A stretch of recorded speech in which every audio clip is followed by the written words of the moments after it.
It looks like we're up on my end, yeah. Alright, so this is Unlimited SaGa, and this is, I assume Omegas introduced the marathon in general, but this is SaGa 2019, where all manner of SaGa games are being run all today. And I'm going to be running Ruby right now, and then Judy at the end. And there's 7 snares in total that you can run. So I'll start with a countdown so that we can get this going. I assume Omegas is listening, so... Actually, yeah, I'll do it in Discord because of the delay. So 5, 4, 3, 2, 1, and we're going. Hooray! So joining me is Falcon. Hello. If you watch SaGa 2018, I'm sorry. Yeah, that's about right. But if you did, you saw 2 Unlimited SaGa runs, one by myself and one by Falcon. He ran Judy and I ran Laura. And they didn't go as well as they could have. We both died to the final boss and we're broken. In very different ways. But we've, at least I've trained for the past year. I've taken my loss to heart. I've been on a redemption arc since then. So today I'm hoping to correct past mistakes and finish both my runs. First try, no deaths. I'll have to do something.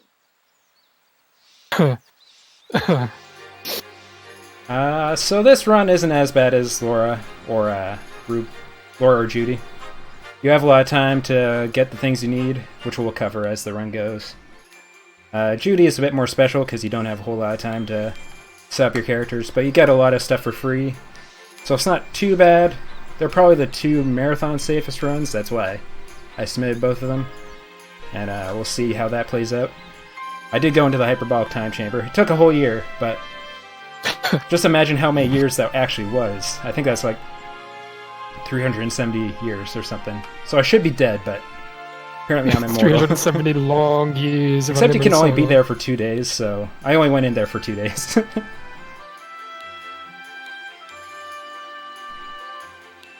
How does SaGa compare to Final Fantasy or Wild Arms? It's very different. They try to make the games as unique as possible, for better or for worse. They tend to succeed in varying ways. I guess I should say, if you have heard of this game, you probably don't have a high opinion of it. But I really like this game.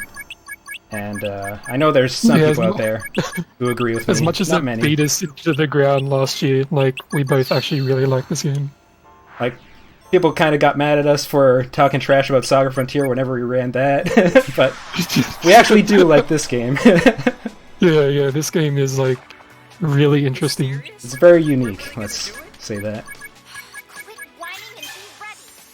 So, and the runs are fun, too. I guess would you be able to talk about the basic, like, combat, like, with the 5 moves and all that?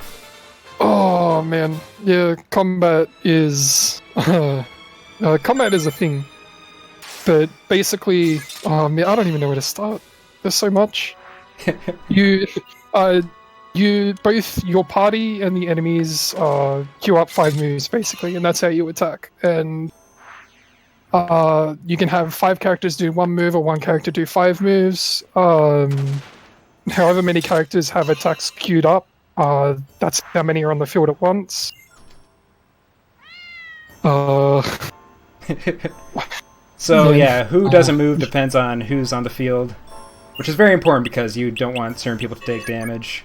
Yeah, like if a character loses all their LP life points, they're gone, bye-bye.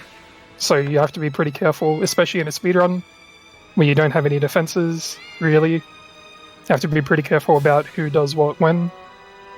And if you're not on the field, you actually recover HP, so it's good. If someone has no HP left, you can take them out to recover a little bit.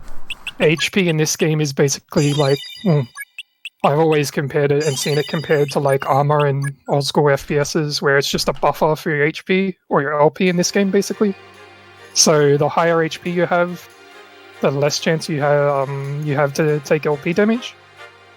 So it's pretty good to have high HP, but most of the time you kind of don't. in a run because you have no real way to regenerate it.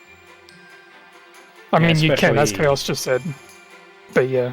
Some characters you basically have on the field at all times because they're really important to do damage. So in that case, they won't recover HP. Unless you have the Dragonheart Axe and the Ventus run, because it has a property where you gain 100% of your HP back every turn, or 50% if you're on the field. So it's really good to have. In the first adventure I used a move called Aura. It basically reduces your encounter rate. Every enemy has a certain aggro rate where if you run into them there's a percentage chance you'll fight them. Aura reduces that percentage. I didn't use it this adventure because I'm fighting all undead and demons, and their aggro rate is so high that even with the percentage reduction, it's well above 100%. 110, 120 or something. Exactly. And like base level, like level 1, level 2 aura doesn't reduce it by that much, so you pretty much have a 100% chance of getting into an encounter. And my party's pretty weak right now, so it takes a little bit to kill enemies, but we'll get some stronger people and some better panels later on. And there's no leveling up in this game. You might have noticed that panel screen. I guess we should explain the panel screen. Do you want to try to cover that? No. Oh, okay. Try and, so cover anything else. Yeah, that there's no experience points in this game. Like in traditional SaGa fashion, there's no experience points or anything like that. In previous SaGa games, you would like after every battle have a chance to get stat increases. In this game, there's none of that. This game is very special. So at the end of every adventure, no matter how long the adventure is, you have a panel screen pop up, and each character gets access to 4 panels plus some special ones like magic tablets or whatever. And there's, I need to count, 1, 2, 3, 4, 5, 6. There's 7. I'm good at counting. There's 7 panel slots per character, and where you put the panels is like adjust the character stats. And each panel you get is stronger in some stats and weaker in others. And it's a very complicated mess, basically. But thankfully, this game is like surprisingly well documented, and we have access to all the information regarding good panels for strength, good panels for skill, and so on. Yeah, and then if you have the same type of panels, so say there's martial arts panels, right? Like the panels that have like little, I think, do they all look the same? Yeah, they're all fists. Yeah. So all the panels that have fists, if you put them in a line or in a triangle, or just have one next to the other, you get an increase in your stat increases. So what we're going to aim to do on this run is for certain characters have like certain type of panels in lines or joints, like just next to each other and so on. Yeah. So yeah, I'm going for 2 setups. There's basically a strength focus setup and a skill focus setup. And I have 2 members of my party that I want to have high strength for, and the other 5 I want high skill. And the optimal strength setup is 3 blue martial arts panels through the middle and 2 high martial arts panels at top, level 3. Oh yeah, panels have different levels, level 1 through level 5, which just basically the higher the level, the better the effects of the panel are, and the higher the stat increases. So we were talking about aura before. Level 1 and level 2 aura don't really decrease the threat rate that much, but level 5 aura is very, very good. But also, level 5 panels are very hard to acquire in casual play, let alone a run. Yeah, you'll never see a panel above level 3 in a speedrun, unless the character already has it. Yeah, because,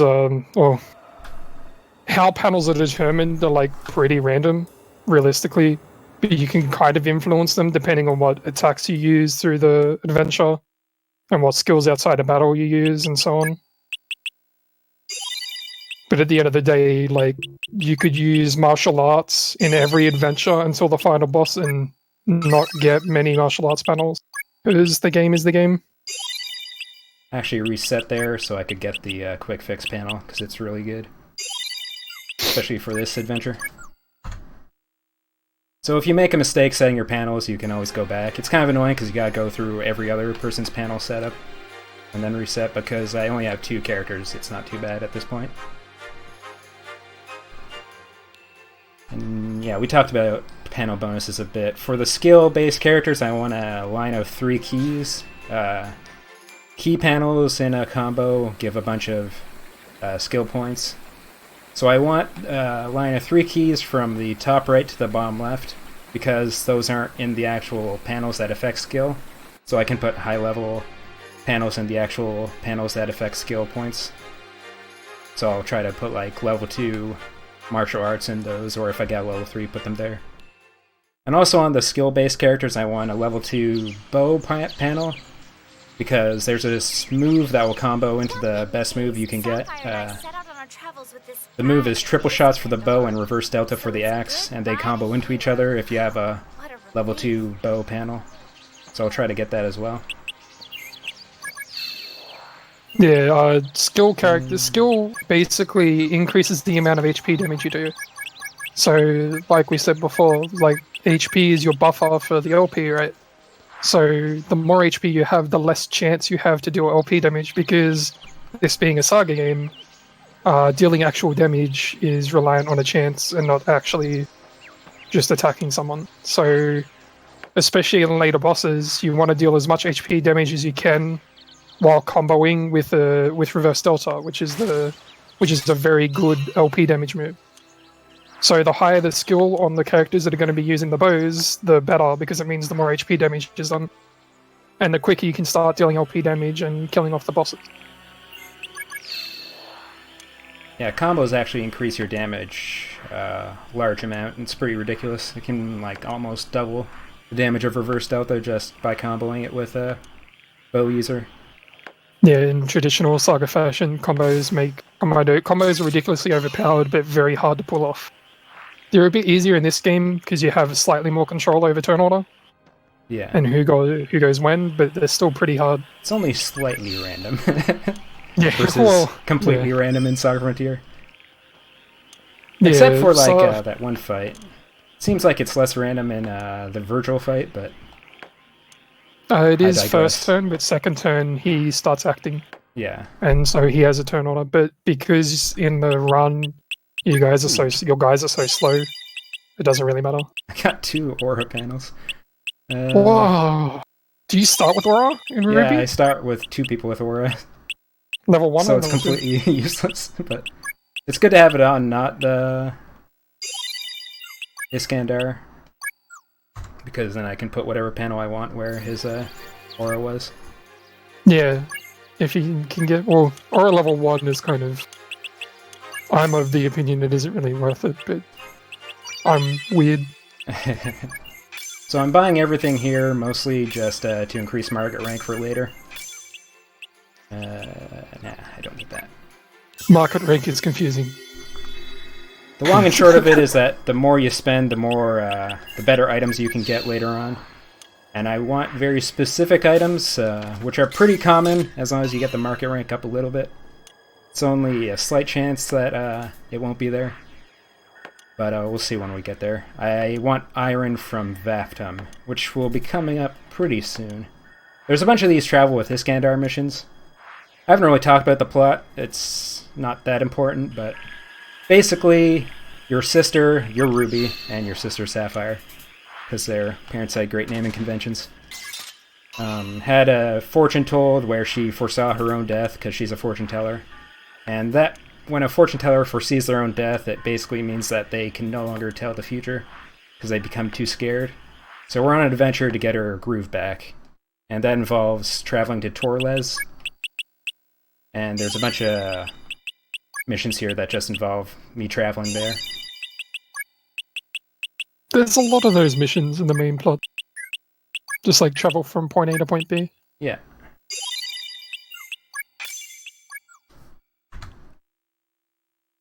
I was going to mention something. Oh, right. Shop inventories. Shop inventories are random. Like, as Chaos was saying, market rank influences it. And certain towns have a higher chance of having a specific type of stock. I forget the name of the town in Judy. I will find it real quick. But there's a town in Judy that is specialized in jewelry and the like, and there's a lot of towns that are more specialized in wood, because they're in the forest, right? So they're specialized in like wood and like wood and feathers. Yeah, based on the town, there will be different things in the shops. But it's also random what will actually be in the shops, and that resets every time you do an adventure. Smithing is complicated. It's actually really important, So because that's how you create the weapons you need. But wrapping your mind around it is pretty hard. Yeah, we'll be able to get into smithing a little bit later. Yeah. I guess I did actually smith there, but that was a pretty short one. Ideally, you find copper there to make a copper knife, but that didn't happen, but that's fine. Is that a knife with parry, or just a copy knife? Copper knife, and you hope it gets parry at some point.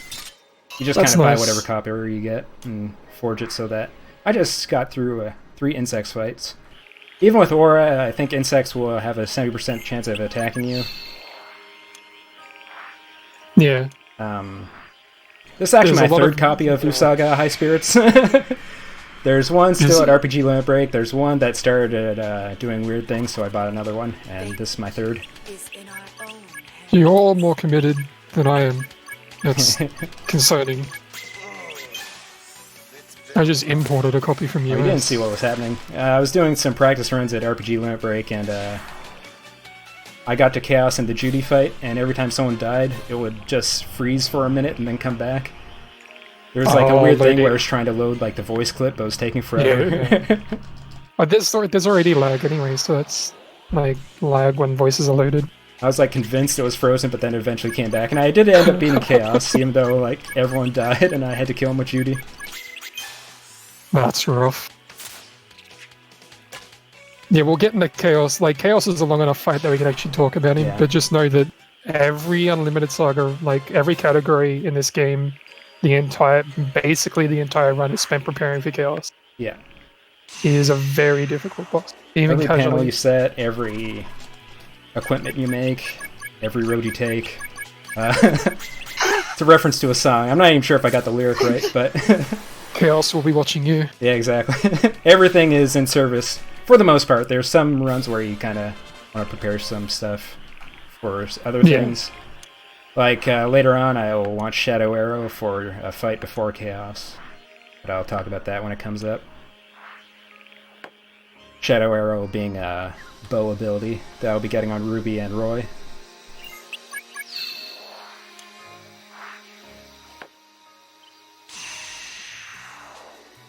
And we're still on the adventure. This is part 3 of 5.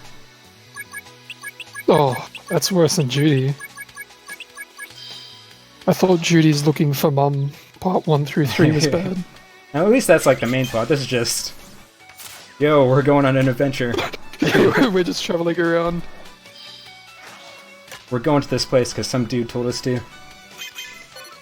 And there's a legend of Iskandar, where it's like some like immortal being that helped people back in the day. I'm not really too Oh, solid on the Iskandar lore, but it's also Dude, a very dive into common the name lore. because of the legend. So the person we're traveling with is named Iskandar, but that's not necessarily like a red flag because there's a lot of people named Iskandar.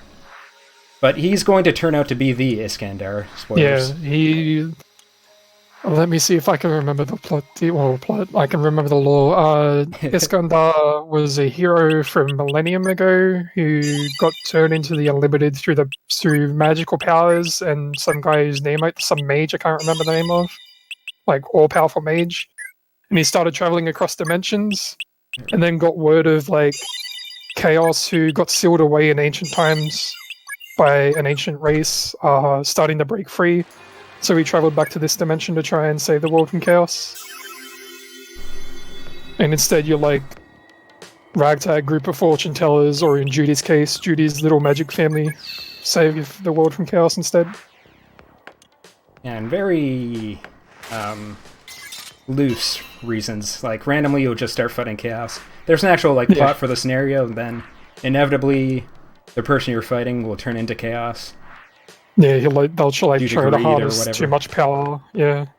Might have something to do In with like the Judy's- 7 sins. I haven't really tried to make that connection. Oh, Because there's 7 yeah, that adventures. No, good luck trying to find that connection. I think. I'm not sure anyone's like slothful, so no one's so lazy they become chaos. They're all just greedy and want power, I think. Yeah, everyone's just power mad. This one's kind of interesting because the scenario boss is a follower of Iskandar, but becomes too much like a crazy paladin that they just seek ultimate power. Yeah, you'd think Iskandar is the main character of this game, but he really isn't. He's kind of like nonchalant about everything. It's like he doesn't really care what's going on. He's traveled the world too much. Yeah. Traveled dimensions. He's just like, oh, this one's gonna end. Okay. I don't know. He's like the Raiden of Raiden from Mortal Kombat, not Raiden from Metal Gear Solid. Not the cool Raiden. Not the cool Raiden, yes. Yeah, this entire game. Oh yeah, I guess we didn't really talk about like the board game aspect, which is like the aspect of the game. The thing that stands out the most. I like the creator Kawazu was like pretty inspired by tabletop games when he started making this, and it's pretty obvious. It's a very menu driven. Instead of traveling around the world on foot, you're like this little miniature, just going tile by tile. Everything's done through slot reels, Yeah. which is a thing we totally didn't touch on. Yeah, we played this game so much that we forget how weird it is, so it's good to get that pointed out. Yeah, everything is done through these reels you've been seeing. So combat's done through that. There's events throughout the world that are done through that. Like opening a chest is done through reels. Outside of combat, you have 3 different icons. You have your green one, a cross, and then dynamite, and that's basically just levels of success or failure. The more panels you get for specific tasks, the more successful slots you have on the reel. In battle, you have different colored panels depending on the skill. So every weapon has like punch or kick for melee or quick shot for bows, and also other abilities like random arrow shot or multi-shots. And each of those abilities have a line of arts you can learn. So in, again, traditional SaGa fashion, you can spark arts depending on the weapon and the ability you use. So Chaos was talking before about triple shots. That's learned off multi-shot. To actually use an art in battle, you need to hit the slot on the reel. And what level panel you have. So again, Chaos was talking about like bow level 3 panels or level 2? Level 2, right? Yeah. So getting a bow level 2 panel on a lot of the skill characters, that's to make hitting triple shot a tad easier. It also helps sparking, like the higher level the panel, the more chance you have of sparking an art. That's all, yeah, it's complicated. And ironically, Traditional SaGa fashion. the move you want the most is Reverse Delta, which is an axe move, but you don't want any axe panels, because that'll mess up the reel, so it'll mess up your timing. And if there's one thing when running this game that you want consistent, it's hitting Reverse Delta. Yeah, On the axe panel. higher the like axe panel, bow panel, so on, the more art panels show up. So, because getting an axe panel, getting a high level axe panel especially, is not actually guaranteed, because panels are random. It's easier to just ignore all axe panels you get on your strength characters, and just practice a whole lot on hitting the one reverse delta panel on the reel. It's like we'll probably downplay it a bit, but it's actually not that difficult. Like, it's pretty easy to get the hang of. Surprisingly, I thought that'd be the hardest barrier of entry for this game. You practice it a whole lot. It's not too bad. It's like the breakthrough moment once you get reverse once you can deltas hit that down. reliably, and then after that, it's just you messing up on chaos. And a lot of the run is just making decisions quickly, so you gotta have a lot of game knowledge, because everything's super random, like all the panels you get, all the items in the shop, what abilities you have at any time. So you kind of gotta be able to adjust to whatever the game throws at you, which just requires a lot of practice and knowledge. It being so menu-driven means that you need to be very fast on your menus. And especially like the panel screen, if you're slow on the panel selection screen, that actually eats up a whole lot of time. So being able to quickly identify what panels are good for that specific character is like something a skill you need to develop over time. Yeah, this game is like Octopath in that there are multiple scenarios. Yeah, there are 7, just like SaGa Frontier. They don't ever like connect together in any way. They're all like their own individual stories. Yeah, the only way they kind of connect is that everyone goes to the fair at the middle of the game, and you'll run into like one of the other characters. This is one of the 2 scenarios where going to the fair isn't part of the actual completion. You don't have to do it, so I won't. Oh, that's a shame. It's this one in Armek. So yeah, in my PB, I accidentally went to the fair, so there's like a solid 3-minute time loss. That's always fun.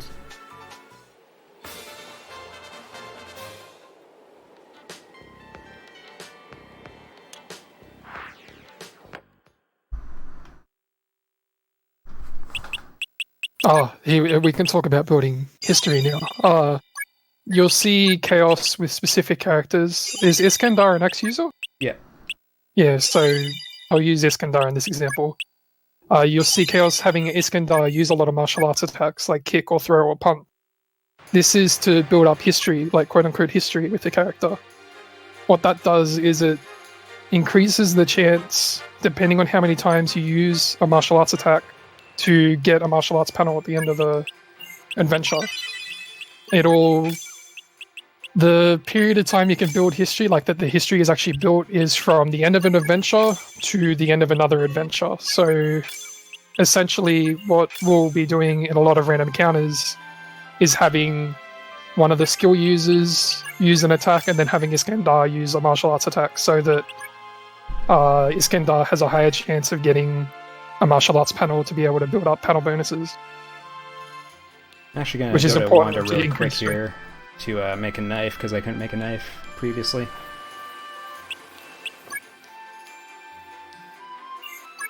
And I'm using the metal ring, which doesn't have any abilities on it. I'm just going to hope that at some point we'll get parry on it.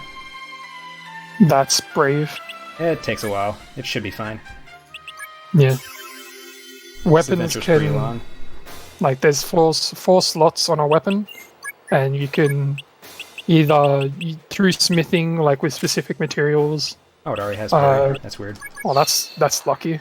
I guess it's because a metal ring doesn't have any abilities in its second slot, so there could be an ability there. It just doesn't have a.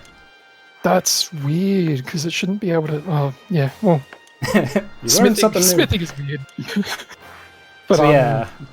When you forge something, the amount of abilities it will have is the amount of abilities the first item you use has, and there's a chance that that number will go up or down by 1.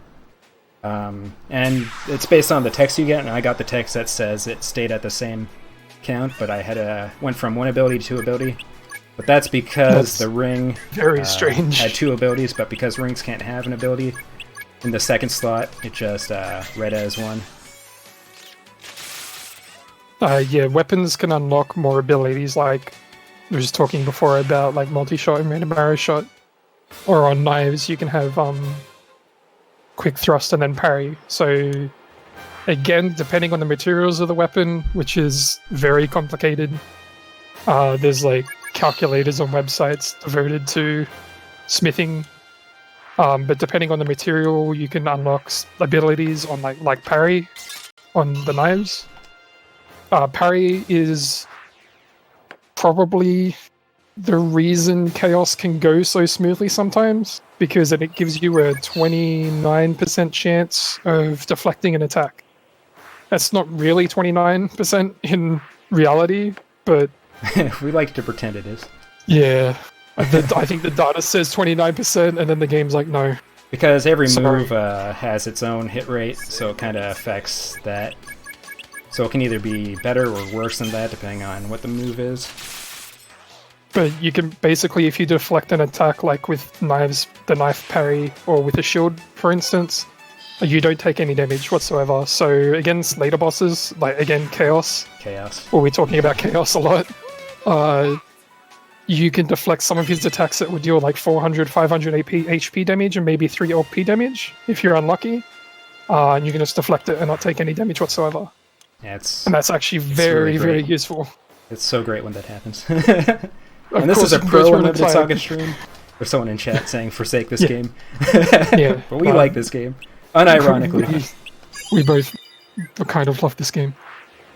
Yeah,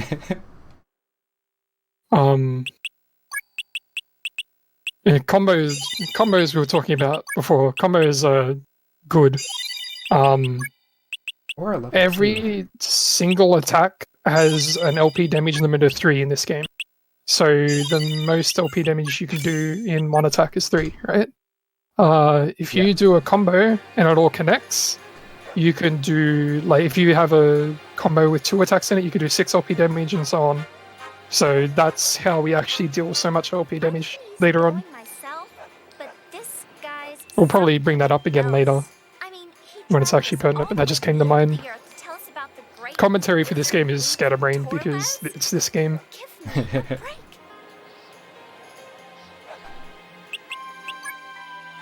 So we finally arrived. The entire section was meaningless in terms of plot. That was just us going to this town.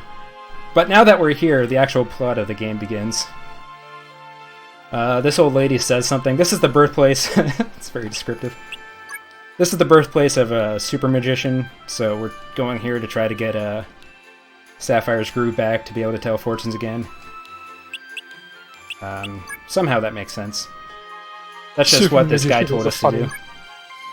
So I'm gonna save here. This is the first save of the run.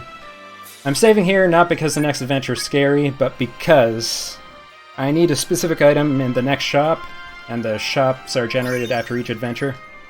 So if the item isn't there, I'm going to redo the adventure. Does it actually change the... Oh, I guess it would, right? Like, it'll actually change the inventory. Yeah. The RNG isn't that... This game is too random for that, basically. But So, hopefully it'll just yeah. be there and we don't have to worry about that. It's pretty common that it is there. See, you say that, but I never get iron in Vafton. With Judy. Judy's market rank is slower. Oh, yeah, okay, fair point. I should I forgot diplomatize about that market person. rank. So yeah, this adventure is really short. We do it because we have to complete a adventure before the plot advances. It doesn't matter what adventure. And this is just the shortest one available to us. Which also helps because the next town we're going to is Vaftum, which is where we need the iron to be. And the gimmick of this adventure, every adventure kind of has its own gimmick. We have to do all of the 7 wonders, which are the final dungeons of every other adventure. So for that reason, it's the longest run and longest, like, adventure in general. Or... There's 2 meanings for adventure when I say adventure, so that's annoying. But bear with me here. Aura, we don't need that anymore. So, you wouldn't think there'd be, like, important version differences with SaGa games, but there surprisingly is. In the Japanese version, the Ruby route is actually way shorter than the English version because you can skip a lot of the 7 wonders Yeah, it's through a glitch. glitch that got patched out. Yeah. And it's kind of annoying because the glitch is actually in the official strategy guide as like a thing you can do. It's really weird how sanctioned the glitch is. That's funny. It's in one of the secret section. It's like, hey, you can totally mess this game up. Then for whatever reason, they decide to fix the glitch in the English version. There's a surprising amount of version differences in this, considering it's Unlimited SaGa. Yeah, we were talking about shields before. Shields don't work properly in the English version, but work properly in the Japanese Oh, version. we got iron. Let's see if there's anything else here. Yeah, the version differences aren't useful. They're all like the English version is basically inferior to the Japanese version in terms of speedrunning stuff. So yeah, we'll take that. But thankfully, text isn't a difference that matters, because text just goes by so fast. Yeah, my favorite part of this game is you can skip text by spinning the analog sticks. That's good. It's the best thing. Alright, I've spent a lot of money, so we're gonna stop. Is that ironstone something I want? Let's see, can I sell anything useless? Just need to sell one more thing. Do you want ironstone? Ironstone's fine. Mm. It becomes Market rank's iron. too high for me. Oh, okay, yeah. Of course. Ah, I went to the fair. Alright, we're watching the fair. Here we go. This is a part of the run. This is not something you can do optionally at all. Yep. I We was were trying to talking go to the about it earlier. smith, but I pressed right twice instead of 3 times. But this is like the most budget they spent on the game, so we want to show this off. You, I don't know, the music is pretty good. The That's the music thing is we haven't good, touched yeah. on. 12 years. The music in this game is phenomenal. Oh, The battle themes especially. I can't believe I've done this. All that talk about not doing it. I shouldn't have mentioned it until after I was through it. No one would have known. Oh, those people were actually textured. Those dancers. So everyone in these cutscenes except the main characters are strange gray blobs. Which I'm gonna say is a stylistic choice and not just they didn't want to texture all the characters. I'm pretty sure it's stylistic, yeah. what's your problem? Let's be positive. What's the currency? I'm not sure. It's KR. That might like equate to an actual real world currency. I will Google. Cougarans. Whoa, I don't know about that. That's from like Die Hard 3. Over my head, dude. Not sophisticated enough to know Die Hard 3 references. No. No. I don't watch movies. Don't watch movies. Let's not get into that. I don't really watch movies either. But Yeah. well, here doesn't watch movies. We gotta kill some time while this festival's going on. Hey, she's smiling. It's all worth it. It's actually pretty good graphics for the main characters. I like the style. Yeah, the art in this game is top notch. And there's 2 moons. One of them's evil, I think. One of them is chaos, Yeah, you fight chaos on the moons. and then you fight him in Glacial space, sword. and then between dimensions. And The chaos fight is weird. Okay, we got our staff with block and bone crusher. Nice. Alright, now that that's out of the way, we can get back to actually playing the game. So I need that staff. Bone Crusher is a move that reduces the enemy's attack, which is ideal / necessity for the chaos fight. I don't have much money left at this point. We'll get into it during chaos, but basically, if you lower chaos's strength in the final form, you increase your chances of actually surviving that fight by a lot, because you take basically 1 less OP damage for the first few turns. I really want to buy this thing here. Yeah, okay. Alright, I'm stumped. I don't actually know what the currency is called. Actually, we're gonna save here, because this is important forging time.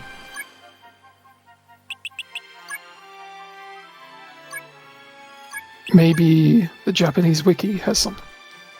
Yeah, it might even be like a different thing in the Japanese version. It's still KLR. Okay. If I go to System Basics, it might tell me. So the goal here is to get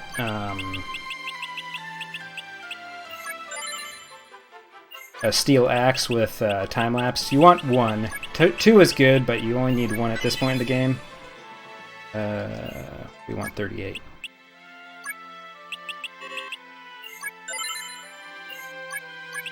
And we're forging steel with wood because we want perfect steel. It's not that important that we get it at this point in the game, but it would be nice. So we didn't get it on that. Yeah, you want to forge like a specific type of steel so you can get access to the strongest material later on for axes. Oh yeah, we still gotta make Because those. the better axe you have, the more chance you have of dealing LP damage. Is this the big smithing section? It's big-ish. It's not Or one like, of two, as basically. big as Judy's. But So basically, this is a pretty good setup we have. Go on.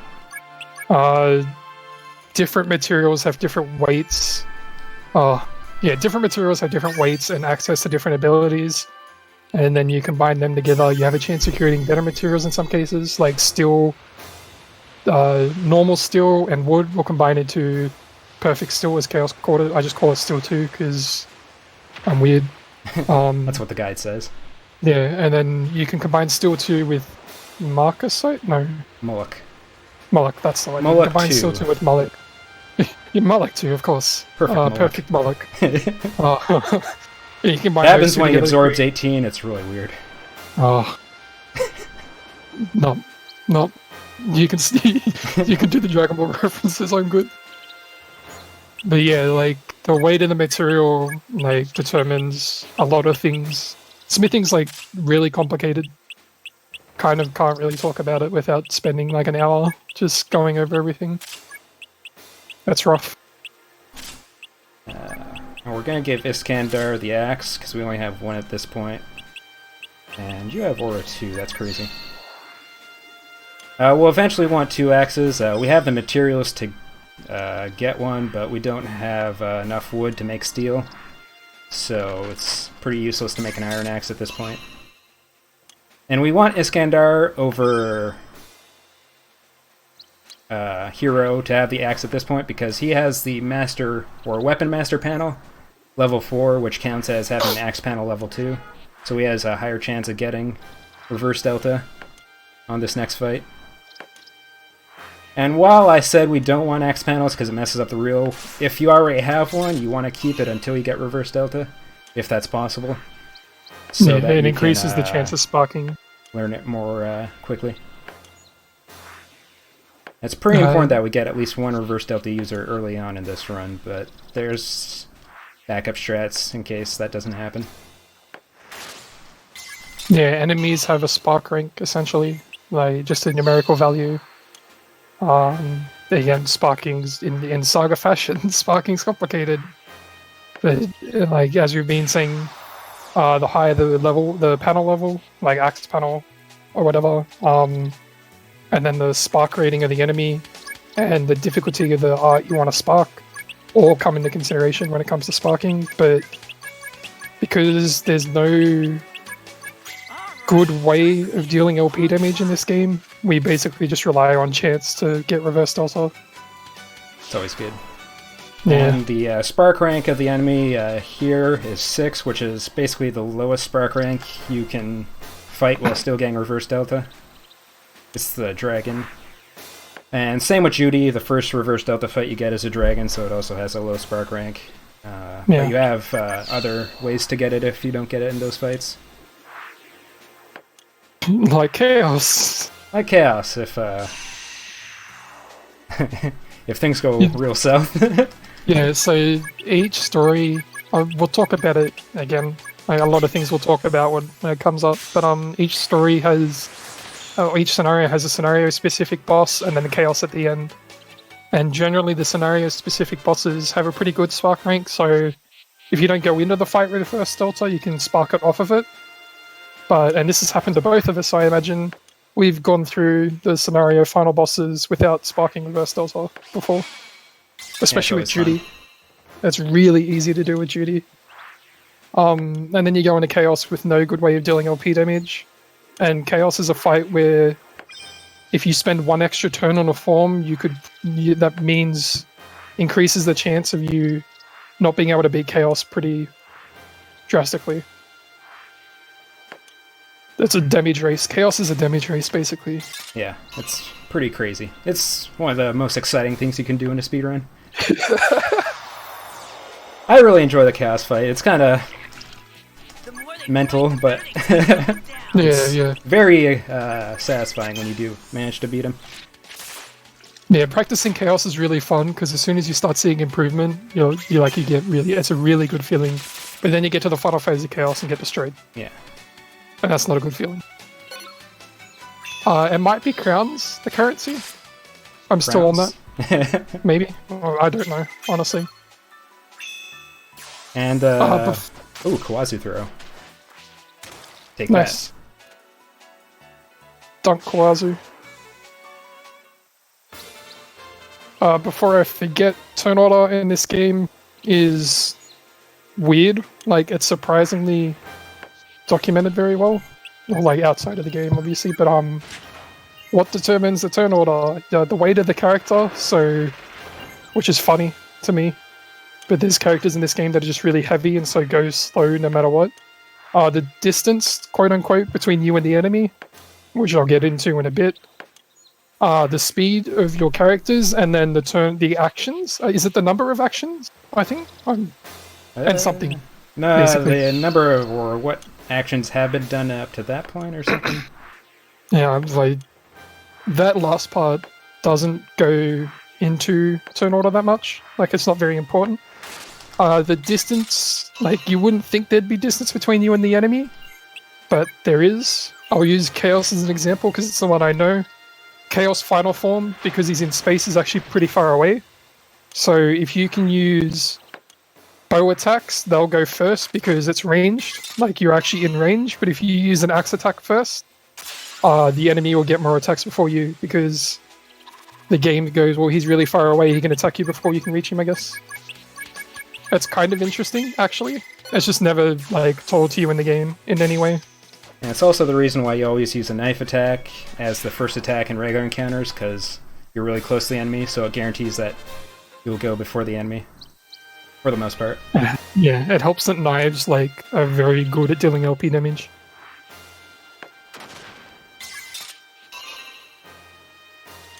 And you want someone with a high skill. Have we talked about how each character has a different growth rate for stats?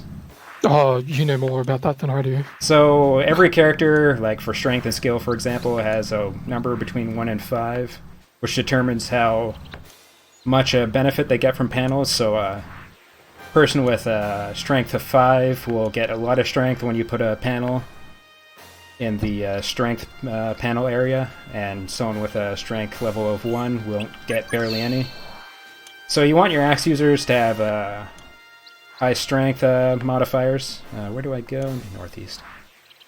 So Hero and Iskandar, the two axe users for this scenario, both have a growth rate of 4, which is about as good as you can get, the best being 5. There are some people with 5, like Armand, who will be using a Judy. He's actually the best axe user and the only one that you really want to have a solo axe user with. Some people can do Laura with a solo axe user using that other guy who I can't remember the name of. But it's pretty dangerous because he doesn't have as much LP as Armand. Armand's a super tank, basically. Armand's insufferable, but you have to use him because he's so strong. So that's the reason why I use Hero and Iskandar, because they have a good growth rate. And they have decent LP values. Hero has 14 and Iskandar has 17, which aren't like super good. I believe Armand has 21. But considering there's two of them, that's like 31 total, so all in all, really good. So yeah, character's LP value determines the usefulness, basically. Because again, you lose all your LP, that character dies, and if your main character loses all their LP, it's game over.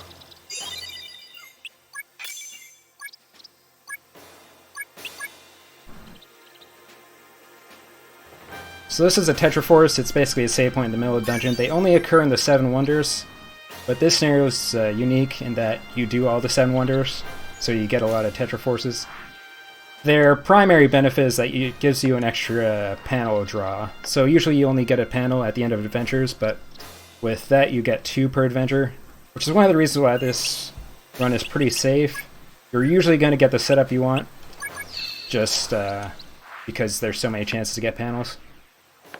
Yeah, if you don't get the setup you want, you get something that you can use, which is better than, let's say, Judy, where you can not have a higher strength Arman, like a higher strength axe user, and you'll be pretty boned for chaos.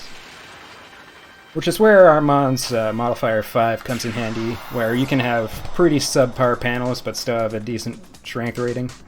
If you have subpar panels, you want to get the black axe though to kind of make up the difference. Yeah, it's what materials are made of? Damascus? Yeah. Yeah, so you want the black axe, it's called the Damascus material axe, because it's just a high attack rating axe, which makes up for any deficit you have in your strength.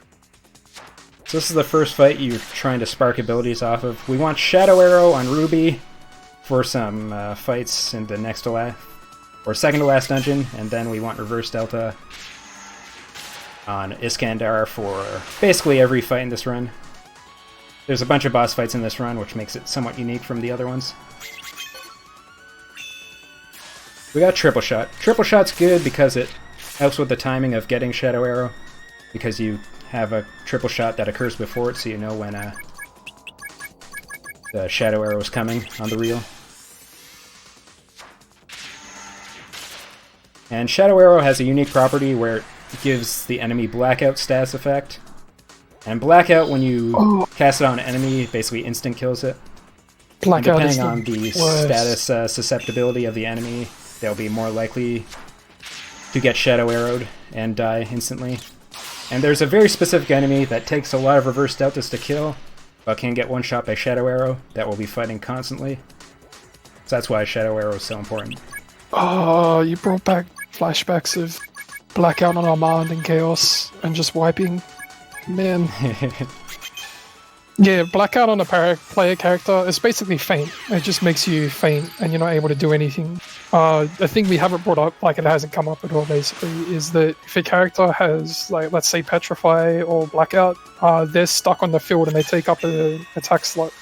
So if someone gets hit by Blackout, they're on the field, you can only attack 4 times instead of 5. So the way to fix that is to use an ability called Rescue, which just puts them away basically.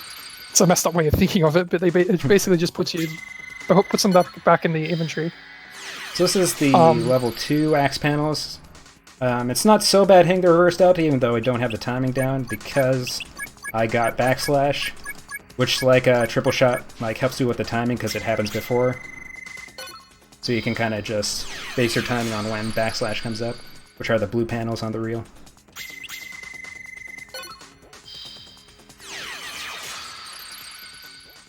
Yeah, status effects in this game are silly, but they all wear off. Not all of them, most of them wear off in time.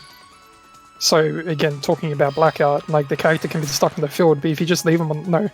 If you have them put away, they'll eventually recover from Blackout and they'll be okay. They'll recover if they're on the field, but they'll recover a lot faster if they're not on the field, so you want to pull them out as quickly as possible. Also, they take up a move slot, which, depending on the situation, might be really bad. They also mess with turn order in a really strange way. Yeah, because they count as the first person on the field, no matter what position they're in, I think. As long as there's room, like, I think if they're in the back row, it might not affect it. I'm not really sure. Alright, we got him.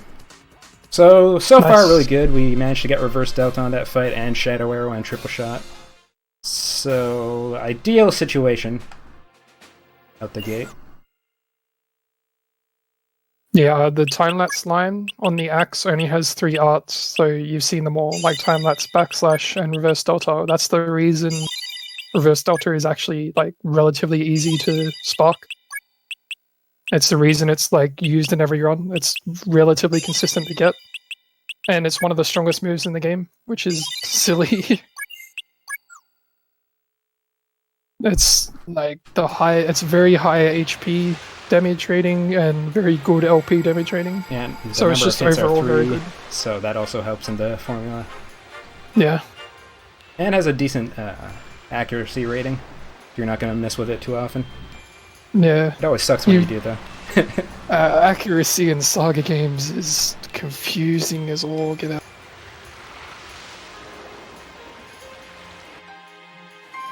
So while we do like this game, I'm not going to blame anyone for hating it because the English release never was explained. Like, there was a strategy guide that came out in Japan that kind of explained everything, but the English side never got that, so we're not going to sit here and say that you should enjoy this game if you played it. Yeah, yeah.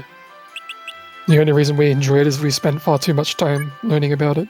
Yeah, luckily, this is a very well-documented game on GameFAQs. Shoutouts to Rame Tiger, I believe, and Yep. Ness Eggman for making a website that has a really good smithing calculator. Yeah, unfortunately, that website's down. Yeah. Yeah, he says It's a it'll be bummer. up at some point, hopefully. Yeah. This game, more than any other SaGa game, I think, is nearly impossible to get into because of the way it's presented. Like, at the end of the day, it's still a turn-based RPG. Like, once you get past all the reels and the way you get around and panels and stuff like that, it's pretty simple. Bye, and we're brawling over Just to, like, casually play through, but it's just weird up front. Whereas, like, a game like SaGa Frontier or SaGa Frontier 2 or the Romantic Saga games, you can just start playing it and it makes some sense. So again, the reason, or the gimmick of this run is doing all the 7 wonders, and you choose what order you do them, except for the final one, which is the final dungeon, the Flying Island or something. No, wait, not the Flying Island. Let me look at my splits. The Hanging Garden. And there's 2 things determined by the order. What order the characters you get in, because you'll get a character per wonder except for one.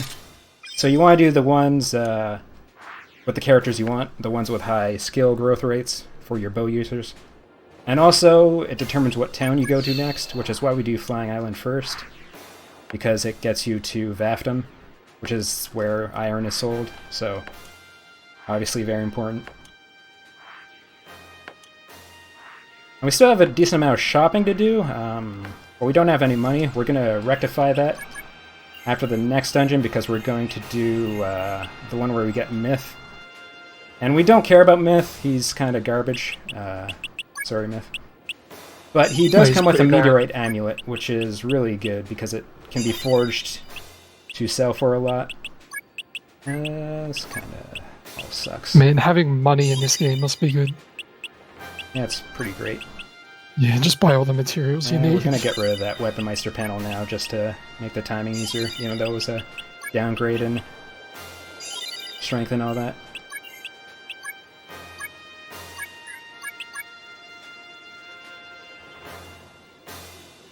Hopefully we'll get an actual decent panel to replace that at some point. Which there's plenty of opportunity to get panels, so I'm not too concerned about that. And each How much wonder strength? has a boss fight at the end. Go on. How much strength do you normally have on Iskandar? If you get the ideal setup, you'll have about 50. Boy, that's a lot. I'm so used to Armand.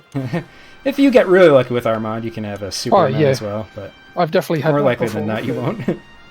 You'll have like 35 and say, oh yeah, 35 is really good. Serviceable. Yeah, well... Just don't get hit. Wise Exactly. words. So this fight, there's multiple targets, so we're going to be using random arrow shot instead of just reverse delta spam. We're going to open with Iskandar using reverse delta just because we're close, so it guarantees that we'll go first. Then we'll spam the random arrow shot. The unfortunate thing about random arrow shot is that its accuracy is very low. But you can spark some really good abilities off of it, which is why you don't really want to use random arrow shot too much before the bosses, so that you have a higher chance of sparking those moves while you're fighting them.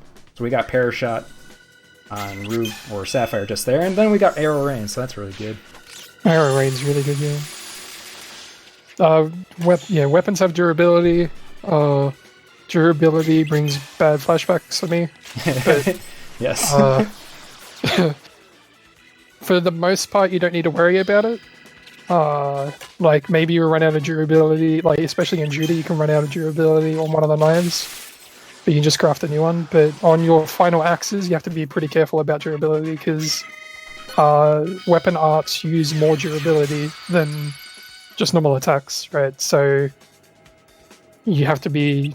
You don't be me and try and spark reverse delta for 20 minutes and then have no durability to actually use reverse delta. Not the best thing in the world. Definitely saving before the mirror. Yeah. But yeah, so you can increase the durability a couple of ways through the quick fix panel, which just gives you an ability to add like 5 or 6 durability on a weapon, depending on how Or reduces successful you are. durability if you fail. Yeah. It being a SaGa game, it punishes you for not doing good. So you don't want to Or quick fix for something randomly. with 1 or 2 durability, because there's a good chance you'll just break the weapon and you can't use quick fix on an item that has 0 durability. Yeah, or you can go to a blacksmith and try and smith up the durability. But again, smithing being smithing, if you try and use the wrong material, you'll just get rid of all the abilities on your weapon. Yeah, you generally want to avoid smithing once you have the setup you want, because you don't want to lose time lapse on the axes. Yeah, Because you need if the you reverse can, delta. if you've gotten very lucky and you have a lot of materials, you can try and smith up the durability before having to go back to the blacksmith. But again, if you lose time lapse, you literally can't beat the run because chaos is impossible.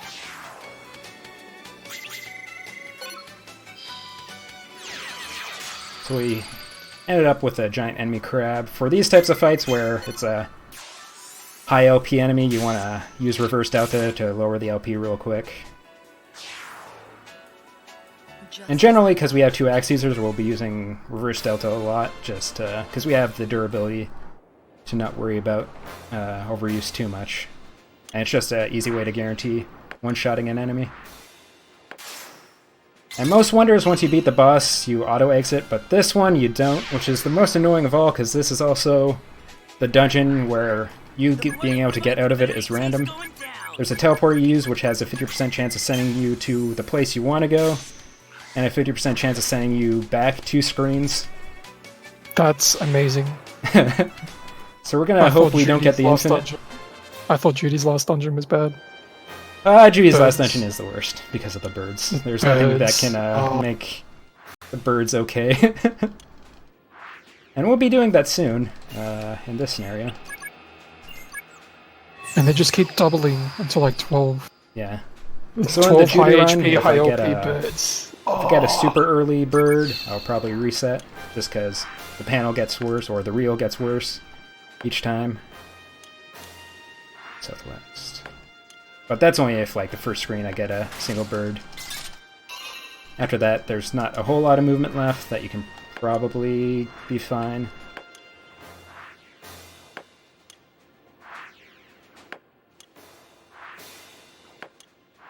So, the teleporter that I was talking about is coming up. So, if I teleport to a blue area, that's good. If I teleport to a purple area, that means I got the 50% bad luck. So, let's see what we got.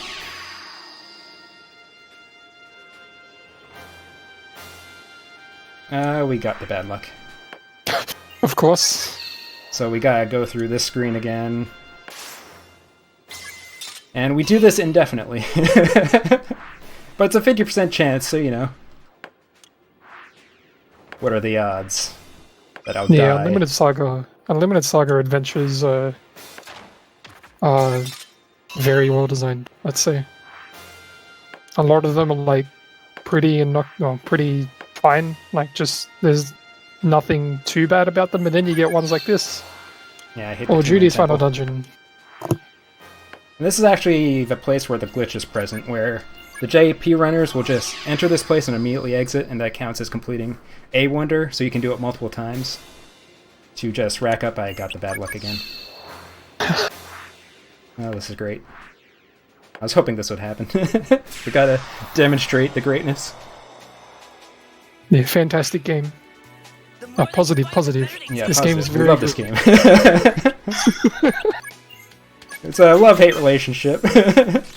Yeah, there are We only days stress when out about it this because of game is how good. much we love it. Yeah, of course. We don't get mad at birds at all. Yeah. Okay, the birds Birds are are the only perfect. bad part of this game. And the fact that there's no save point in the Ventus before the Knights of the Round.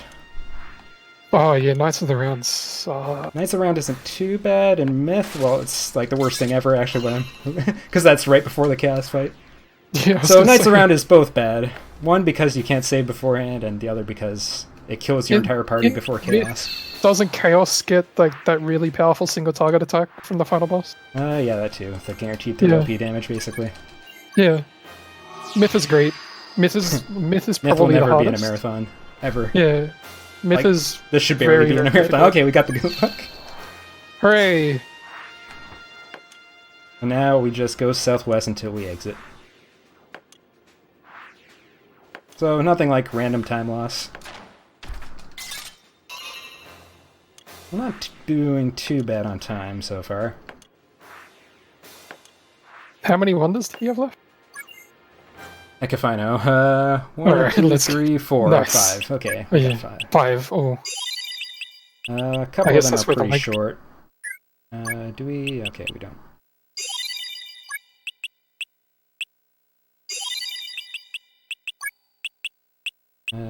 So that's better.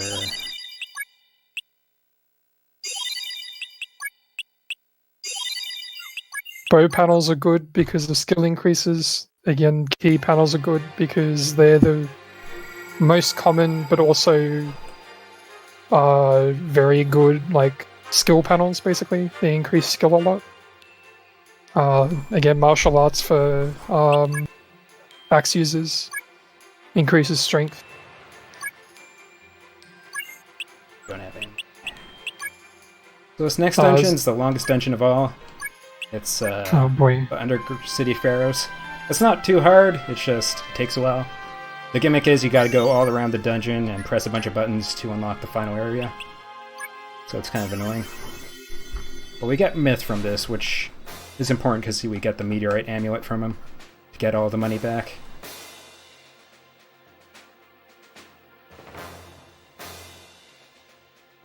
Love this game, nice. Me too. I'm not sure if I'd love it if I played it casually, but I'm coming at this game purely from a speedrun perspective. I picked it up as a I'm going to speed go game. ahead and say no. I remember the good old days of me and HD Order being alone. Yeah, Unlimited Saga's great. It's fine. And everyone else just being, no, you're crazy. And the first then you experience I converted had somehow. with this game is I did a blind race of Judy with I forgot HD. about that. That's great. Oh, And this man. game, you cannot, like, there's some games where it's really hard to complete a blind race of. This is literally impossible because of the Chaos fight. There's no I chance you could forgot about possibly that. complete the run. And no one really told me that. I mean, everyone knew it was a bad idea, but no one was like, 100% can't finish. 0 chance. Well, no one knew. HD Order was just like, yeah, it's fine. OHD. See him later on with Sour Frontier 2. where he Didn't fights you an get egg. owned by birds for like 2 hours or something? Yeah, that's what made me hate the game for a while. Yeah. I never wanted to play it again because I just kept fighting those friggin' birds. I managed to get to the Chaos fight. I was able to learn Reverse Delta and use it on the scenario boss. But then once I got Nice. to Chaos, it's like, I saw the notes and it's like, yeah, it has 4 forms. Each one has like 20 LP. It's like, well, there's no chance. I didn't make it past the first phase, obviously, because how could you? But now that I know the game, I love it. It's all good. I've forgiven it. Chaos Fight's Okay, impossible Chaos- because it just does a lot of damage, has a lot of health, it lasts forever, and unless you really know what you're doing, it will just tear you apart. Yeah, unless you have like a lot of panels and can regenerate HP and stuff like that, or you know what happens when roughly, he deals too much damage, has too much HP. The LP doesn't matter so much because the only reason LP matters is that he deals so much damage. So he's just very, very powerful. Yeah, like we can barely beat him in the speed runs, so a Yeah. blind run is ridiculous. Casually, it's if you're not prepared, you'll just die. It's also He's potentially not really as bad rough. casually because you're probably not just rushing straight to the ending. Yeah, you can build up panels properly and have like level 5 panels and can do a lot more damage, have more arts. You're not as constrained by LP limits on characters. It will become self-evident once we get to Chaos why. Yeah. Actually, the major reason the Chaos fight is impossible is that you don't have characters with 30 or 40 LP. Yeah. Chaos has a total. Chaos has a total of 67 LP across all his forms. And his final more form than does 7 actions, each of which can do 3 LP damage to every character. Well, one character, and then if he does overkill, 3 LP damage to everyone. But that also consumes 3 to 5 actions. He has like 70 LP total, I think, because the final form has 24, I think. You can use overkill 3 times in one turn. Yep. But So he has so 9 much LP damage LP to and everybody. recovers LP between forms, whereas you have your 12 LP, 14 LP, 17 LP that has to last the entire fight. But we'll get to that. There's no way to regenerate it. Yeah. This It'll fight, become obvious. they have pretty high HP, so you want to use Reverse Delta to kill them before they have a chance to attack. So we got one of them before they got to attack. We don't want them to attack too much because Sapphire only has 10 LP. There's 2 of these fights in the dungeon, so it's not too bad, and then there's a Tetraforce before the boss. So not very dangerous, but there's a chance Sapphire can die. Which isn't a big deal, but kind of painful. Because it'll make the random encounters longer. Because you'll have a dead person at the front of the fight. I could move her to the back row, but that also takes time, so just kind of hope she doesn't die. The SaGa way. So yeah, Just we're going pray. around pressing buttons. We'll be doing this for a while. One good thing about this dungeon is that there's not very many random encounters. It's not like it's full of undead. So it's mostly just walking around. The worst is the Aquans. There's a decent amount of Aquans, and they have over 100% aggro rate. Yeah, close to 100 if not over aggro rate. And to reiterate, like, aggro rate is basically what determines if you get into an encounter or not. And aura reduces it by a set amount per aura level. I can't remember the specifics. I'd look it up, but I should look it up. Yeah. But so there's plants. The plants are actually really easy to avoid if you have aura because their threat rate is pretty low. But as we said before, undead, demons, aquans are all like 100% if not over. And so you can have level 1 aura facing demons or undead, one of the two, and still get into an encounter no matter what because you don't reduce the threat rate enough. It's still 100%. This game's very good. Okay, the Aquans are below 100% if you... I think they're like at 9% with aura level 1. Yeah, Aura's threat rate reduction is panel level times 10 plus 20. So Aura level 1 does 30%, and Aura level 2 does 40. Or maybe they have 130, so Aura level 2 lets you avoid them? Can't remember. Basically, the Aquans are basically a guaranteed fight. Unless you have Aura level 2, apparently. This is good. This game is surprisingly well documented. We'll reiterate that a few times, like... It's pretty good. Whoops. So I misreversed out to there. You'll probably see that a couple times. Hopefully just a couple. And reversed out there's just so much better than time-lapse that it's basically a wasted turn if you do time-lapse instead of reverse delta.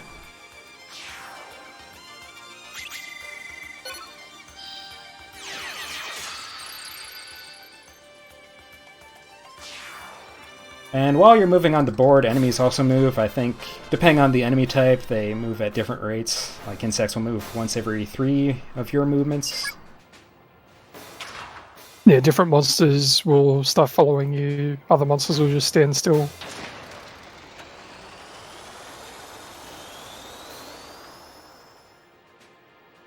And there's an ability called Diplomacy, where if you spin the reel and get the good slot, then they'll go away. So if you run into a single enemy and you have Diplomacy, and they're an enemy that would usually fight you, but they didn't because of Aura, you can use that to get rid of them so you don't have to deal with them later in case they follow you.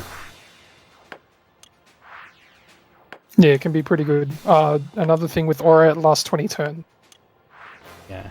There's a couple of screens that last more than 20 turns, so I have to reapply them. I'll be doing that once here. Wait, I went the wrong way.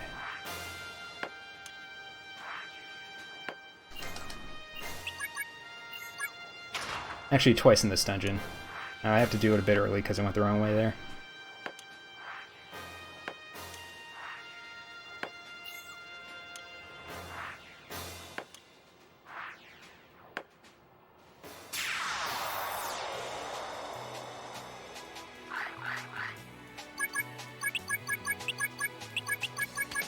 Yeah, the overworld for like the map movement. Overworld's a weird term to use with this.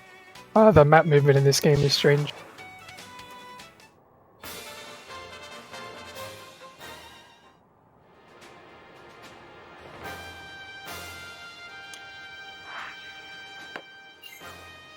Another button. Luckily only 2 of the buttons spawn that enemy fight where you gotta use reverse delta. So this is about where Aura would expire, because I did extra movement.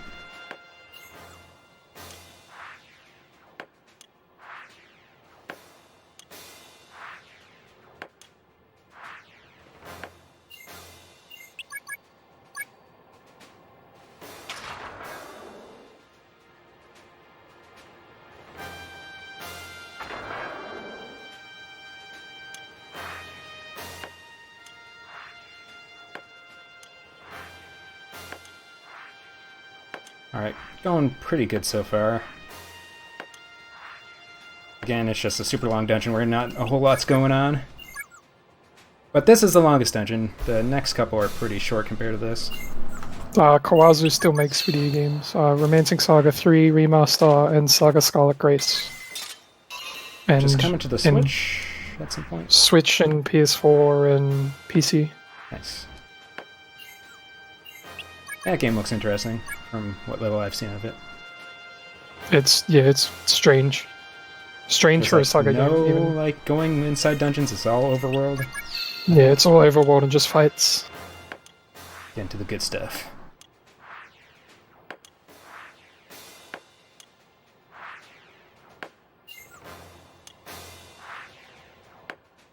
Give this game another shot? Yeah, I'd recommend it. Read a guide, don't try to figure it out yourself though, because it's impossible.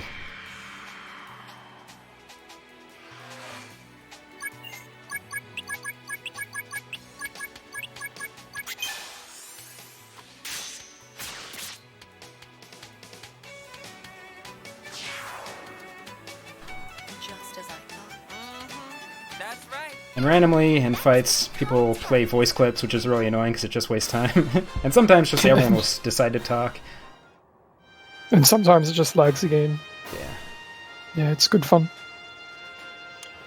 There might be some reason why they start talking, but I have not found. There's specific scenarios where first time you fight in a snowy area, Hero will complain about how cold it is, and Ruby tells him to suck it up. But other times it's just completely random. I think with regards to Saga being insane, quote unquote, it's just Kawazu. It's the way Kawazu designs games. Because you look at stuff like Last Remnant or Alliance Alive, and they're just as crazy. They weren't made by Kawazu directly, but he had obviously had his influence there. So I think it's just the way he designs games. He doesn't care about what people want. He makes what they need. He makes what he thinks is a good game, and then Yeah, he expects doesn't people really- to be crazy enough. He just makes a game he'd like. Respect. Well, I'm not much for speech. Just as I but thought. Yeah, the Saga See, series everyone's is freaking my talking. favorite series. It's really good. Talking over each other, too. Yeah. So we're gonna switch that bow from Sapphire to Roy, because Roy needs multi-shot, and Sapphire doesn't until the final fight. They both had bows with only random arrow shots, so now that one of them has multi-shot, I'm gonna switch that to him. Did I use Aura already? I think I did, but this is where you reapply Aura. Okay, I didn't. Which makes sense, because I got an encounter.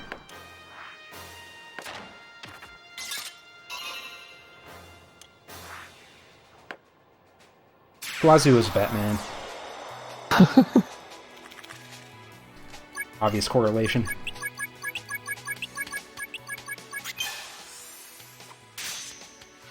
Yeah, SaGa Frontier is coming up later today. Is it today for you guys? Yeah, Okay, that then was yeah, all leave it single today. day Saturday. Enough to work up an appetite. It's Saturday night for me right now. Hooray, Australia. Yeah, shouts to Falcon. He's commentating 3 games despite being on the other side of the planet. Hooray. I'd be running running in the marathon if I had time because of work. I definitely appreciate it. This would be a lonely run without a co-commentator. Yeah, I'm good. It's always fun being in this marathon, even if it's only as commentary. I like sharing knowledge about the weird knowledge I've gathered about this and SaGa Frontier. So coming up on the boss here. So that's the longest dungeon in the game. Not like super long on RPG standards, but takes a fair bit of time.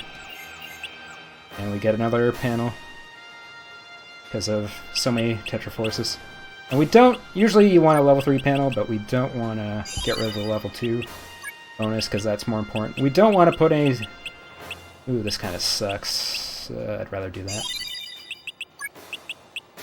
We don't want to put any panels in... Trying to talk while doing this is fun. Yeah, that's better.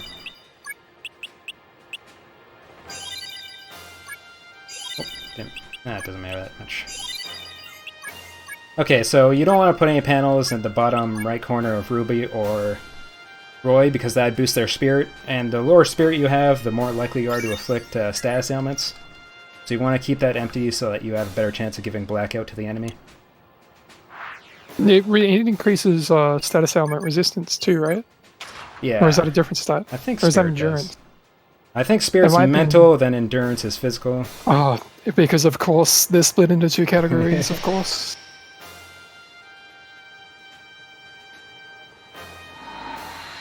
And we fight this guy. This is another group fight, so we'll be spamming the random arrow shot.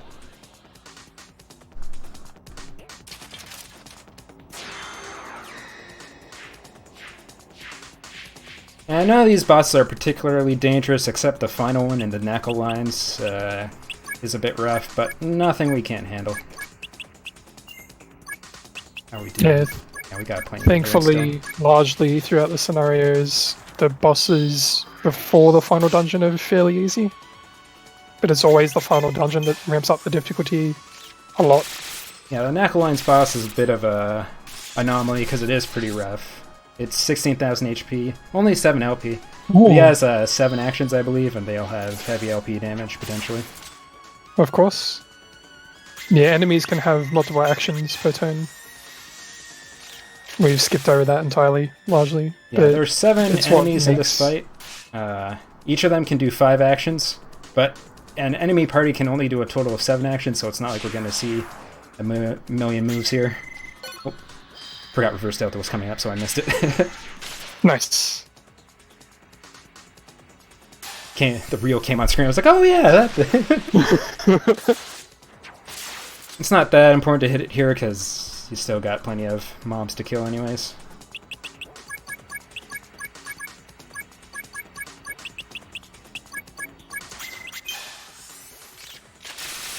Is there like a weird... You get the credits if you complete every character. So okay, leave it to yeah. Kawazu to not put in the credits until you super beat the game. It's like, no, you don't get to see who worked on the game. Until you've truly mastered it. Yeah, he's just like... Well, obviously everyone's going to play all the characters, they have different stories. And we won't get in too much, but some of the scenarios are really messed up. Specifically Armic. You gotta gather a bunch of real resources. In traditional SaGa fashion, monsters and monster-like characters are the worst. Yep. It's the Riki of this game. Somehow, it's the worst speedrun I've ever had to do. It's so terrible. Ricky, dude, Ricky is so is bad. The invisible maze, I got reminded of that watching High Winds earlier. It's like, oh yeah, the invisible maze is the worst part of Ricky. I think it's bad. Yeah, I don't want to give their names out until they know you like the game. That's a good point. Yeah. Don't try to find us. I'm honestly surprised there wasn't like some sort of developer thing, because Yeah. Minstrel Song, the other PS2 Saga game, has something like that. Saga Frontier does as well. Yeah, it has the Division B, where you get to talk to the developers. That'd be cool if there was something like that. I have a feeling there was already a bit of crunch trying to get this game through. Yeah. Oh, there always is with Saga games, I think. We don't want to do anything yet.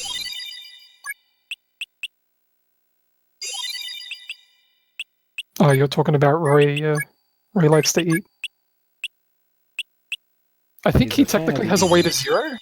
Like, he's the weird anomaly, I think. Yeah, he has a weight of 0. Despite his looks, he's the fastest character in the game.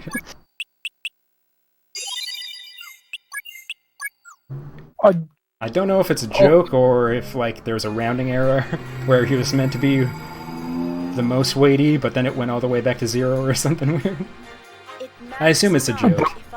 That wouldn't surprise me, to be honest. Yeah, this game has really good music. The battle themes are some of the best battle themes in like video games, I think. BT6, BT4, BT Ultimate. The Chaos fight is tolerable because the music is so Chaos Fight's good. really good. The music.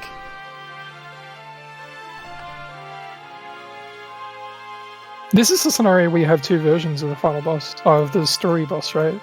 Depending on what you do, or is that a different scenario? No, that's Kurtz, Ah, where you can either beat all the gauntlet fights or complete 25 missions.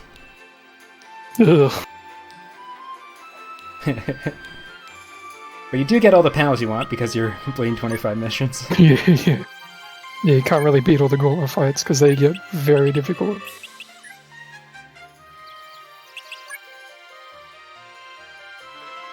We're gonna go to Yes. Wanda here to forge a meteorite dagger to get a bunch of money back.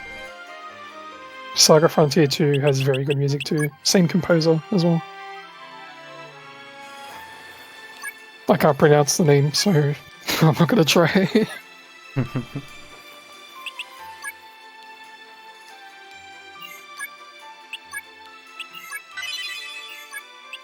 And the more moves you spark on this item, the better, because it means it will be worth more. Oh, I didn't know that. That's interesting. It's important for our mech scenario because it's all about selling items. Oh, well, I tried to ignore the fact that Armic exists, to be honest. We got 2 abilities, so that's decent. So now I we think can it sell was, we were talking about Armic before you even started learning it, and I think you were trying to say it was okay, or something like that. I can't remember. I'm not trying to throw you under the bus. Yeah. I'm ever the You're saying optimist. Armic can't be as bad as Ricky, and now you've understood. This game isn't related to 7th Saga at all, no. 7th Saga has Mystic Arc as the sequel. Yeah.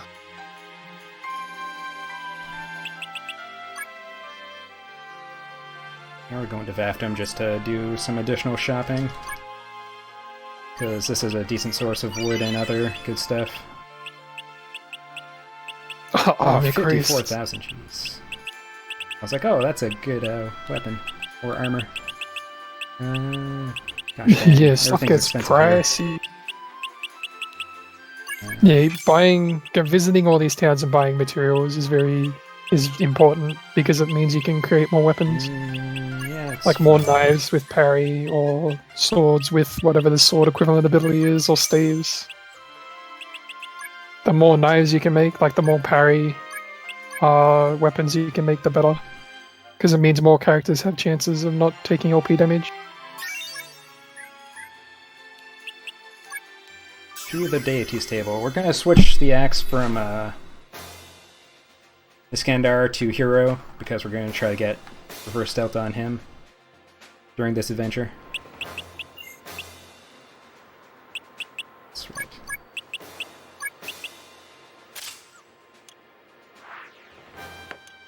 Forgot about this initial area. I was like, wait, where am I? Supposed to be here. Right.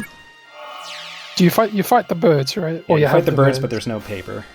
So you just go straight to the end of each area. The birds are the worst.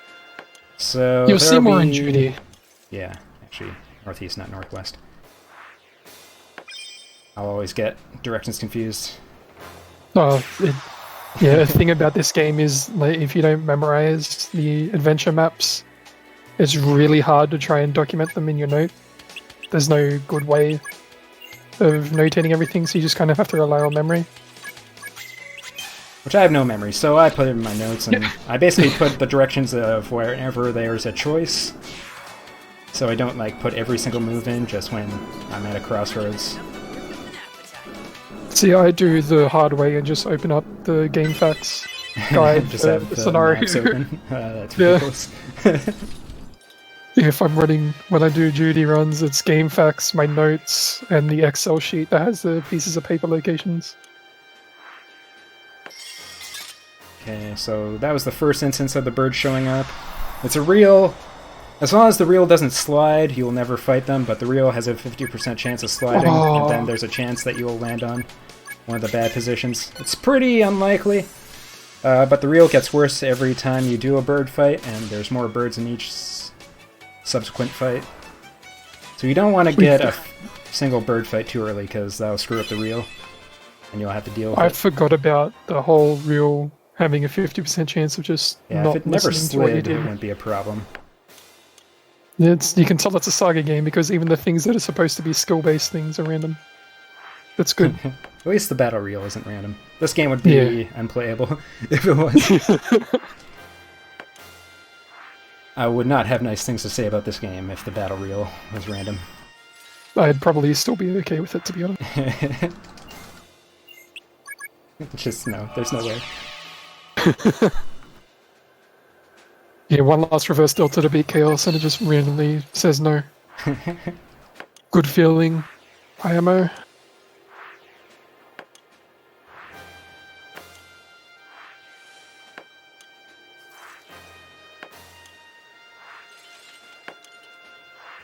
So yeah, in Judy's scenario, you gotta walk around finding a bunch of papers, so it takes a lot longer to get through each floor. So you run into those bird reels a lot more. But because we're going straight to the end, and we don't even do the 4th floor, because we go straight to the boss fight, there's not a whole lot of chances to get the bird fights. And getting 1 isn't so bad, because they have a decent spark rank, so it's an additional chance to get reverse delta. Getting any more than 1 is terrible, though.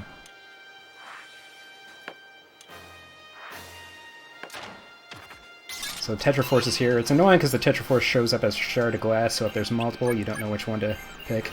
I think it's always the one on the left, but it could be something else. It seems to always be the one on the left anyways. Don't quote me on that, but it should be, from what I remember. Yeah, this dungeon's great because everything is just glass. Thank God. Found a martial arts panel. Even the pieces of paper, but we'll get to that in Judy.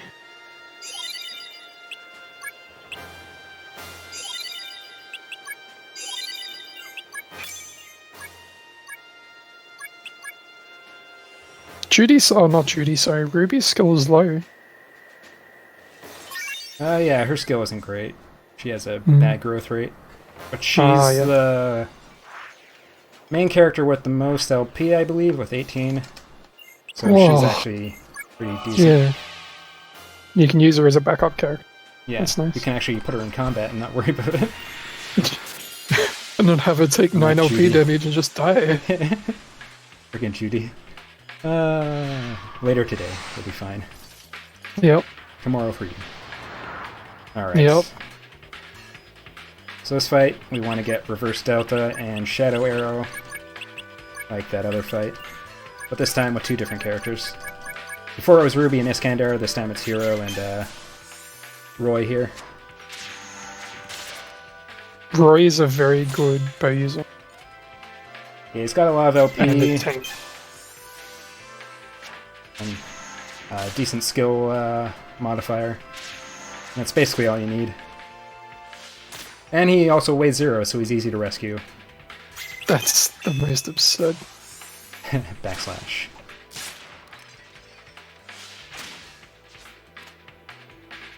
This fight doesn't have too much LP, so there's a chance we'll get through it without getting reversed delta. There's plenty of other fights to get reversed delta on, so it's not a big deal. At least you have backslash. You can't just randomly spot that instead. Exactly. Although it seems independent because you can spark. Actually, never mind. You have to do at least 2 moves to spark multiple ones. So yeah, it does take up a chance. Yeah, I mean you can definitely just spark reverse delta, but if you spark backslash, there's no chance at all. And it's not like the difficulty increases the more moves you have, so it's fine.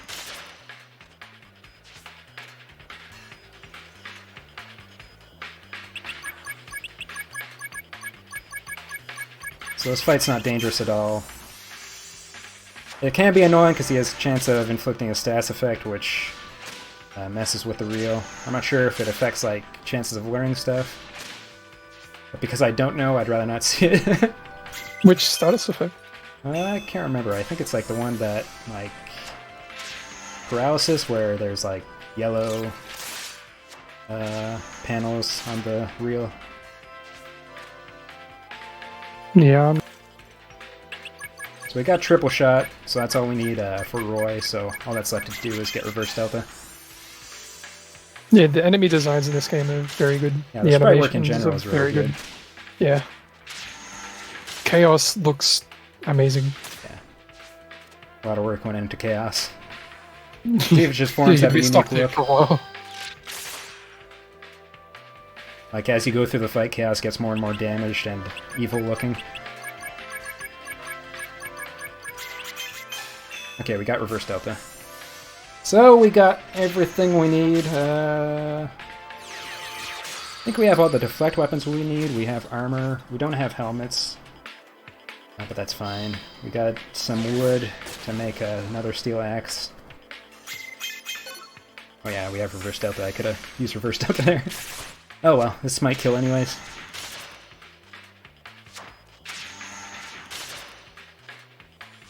I think paralysis prevents sparking, yeah.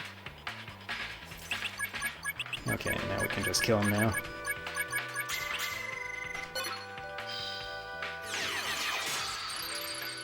Yeah, gameplay... You need to, like, get a PhD in Unlimited SaGa to truly appreciate it. It's like a useless degree where you get it, and it's only good for getting the degree. Yeah. I can become a teacher of Unlimited SaGa. You probably could, actually.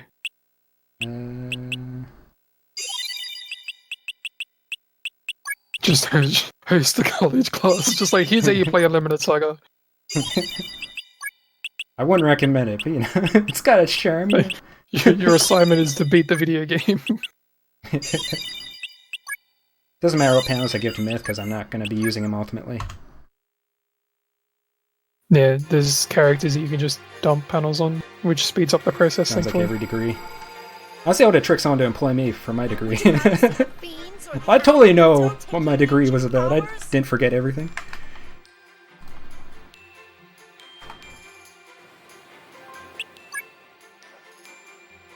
Alright, so this is the third last wonder. We look for Moloch here. We're going to go to Solifero real quick, because it also has a chance of giving Moloch. We don't have any Moloch yet. It's not a big deal for this scenario. You can get by with 2 steel axes. That's always nice to have a black axe. At least one. Moloch's pretty easy to get anyway. Like, it's fairly common. You'd think so. Maybe the market rank messes it up, because with Judy it's easy. Yeah, I think market rank can miss it, because it translates to garbage. Like, I think the actual translations, this is garbage! You don't want this, what are you talking about? Yeah. Combine 2 pieces of garbage together, you get super garbage, and then combine that with super steel and you get Damascus, legendary material. Super garbage. Perfect garbage. Same thing. I'm not sure what even becomes, like...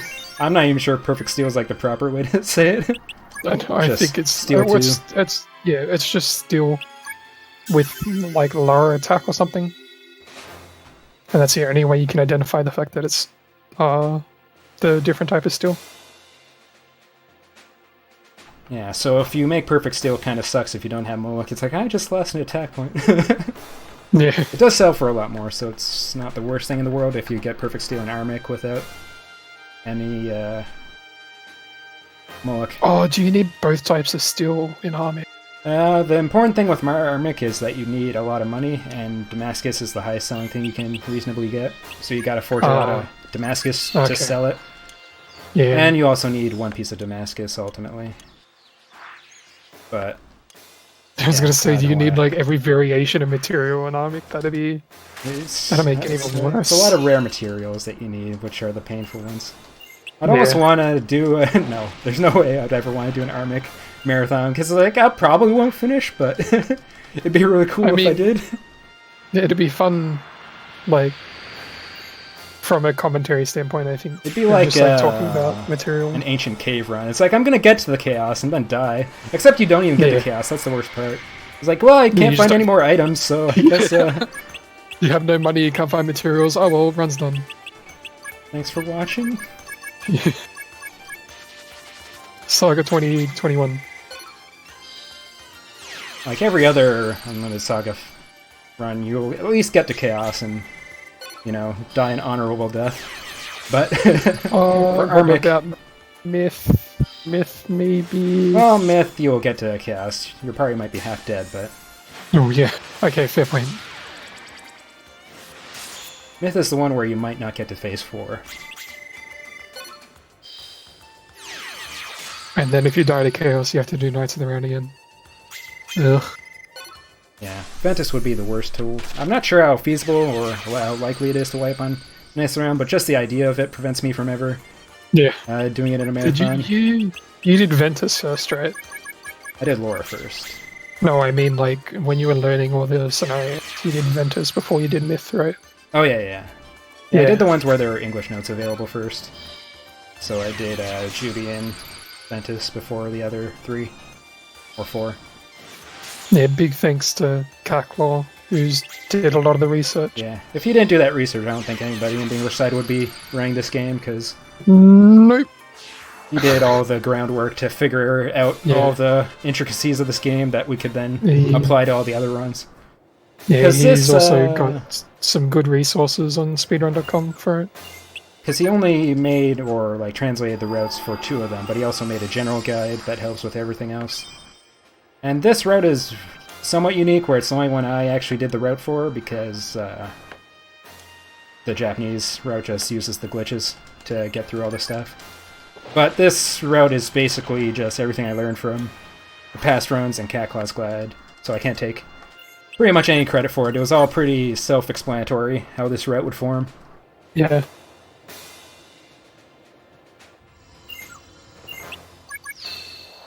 That's the one interesting thing about Unlimited SaGa, is that the routes are pretty self-evident once you know the mechanics of the game. Yeah. It's like, obviously, you just go for reverse delta, then kill everything. Yeah, there's not much you can actually do, because reverse delta is so powerful. It's just how best to get... It's basically routing the setup. And it was obviously you need to go to Vafta first for the iron, so that was all obvious. And the rest of the order in which I do the 7 Wonders, partly for consistency's sake, I do the hardest one last, because I'll be more likely to have a good setup by then. Specifically, having Shadow Arrow and Triple Shot on the people I need to have them. Because I need them for all the fights in there. Let's see, yes. W, okay. Sometimes I get a little lost in my notes because they all kind of blur together because it's all just a bunch of directions. Yeah, your notes are unreadable to me anyway. They're so good. Well, they're short. Completely lost without them. Like, because all these screens, you know, kind of blur together at a certain point. Especially in this scenario, because there's so many areas you gotta go through. Yeah, like, again, hardest part about notes is trying to note down where to go. Yeah, like Armic would work as a donation incentive where it's like, hey, I won't finish this, but it would be funny. Like, It'd no be reasonable funny, like informative, marathon but would take that. there's But no way. Getting some weird panel situations going on here.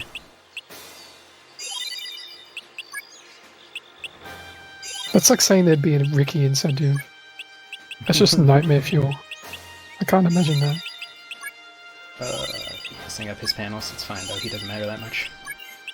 Who? Kong Ming. Oh, I just need Just a a high growth brazier. rate and put it on the middle right by the end, and he'll be fine. yeah. Doesn't matter. Like 26 skill is okay anyway. Don't need to worry too much. I'm always just worried at Japanese runners watching and seeing me be terrible. Like, oh no, he actually knows how to play this game. I can't just play this off. It's like, no, I made a good decision there. But the Japanese community has been pretty cool from what little interaction I've had with them. Yeah. They just seem pretty stoked to see English runners running this game after, like, 15 years of just them messing with it. Yeah, it's the like Japanese side of SaGa is a lot of unlimited SaGa runners, surprisingly. It's really popular. Yeah, you can do a 4-way relay for the entire characters. That's how ridiculous it is. Yeah. It's the most popular SaGa run over there for sure. And I can see why. It's every run's unique. All the, like, at least based on my experience with SaGa Frontier, like, every run's gonna mostly end up the same. Like, you buy the same stuff, you try to learn the same skills, you basically go through... There's some randomness with, like, encounter dodges and sparking, but it's more or less the same thing. Whereas Unlimited SaGa, it's always a surprise what happens. Yeah, like you can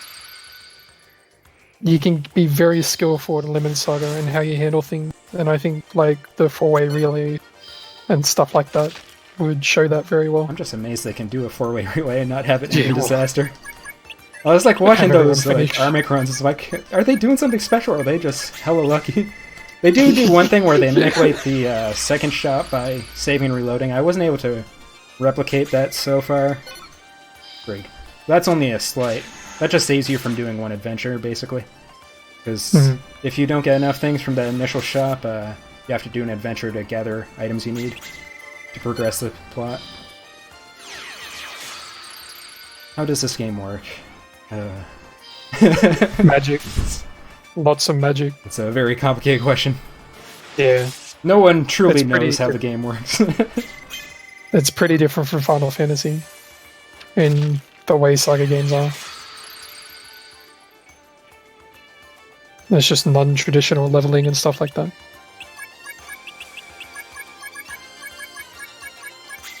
Yeah, like there's a lot of RNG, but again, like there's a lot of ways to demonstrate your skill and like how you handle encounters and stuff like that.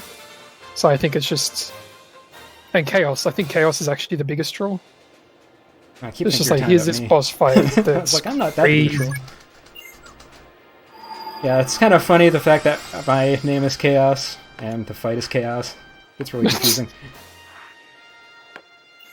Technically his name is Chaos Ruler, but he's Chaos. lovingly referred to as Chaos. I'm going to switch the axe from Hero to Iskander just because he has more LP, and Hero already has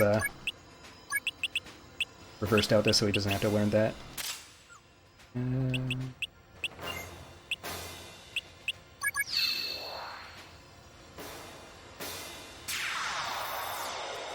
Yeah, that tutorial series is pretty good. I haven't watched that. Same But- old, same old. There's a lot of things that you don't need to know as part of the speedrun that would be good for like the actual game.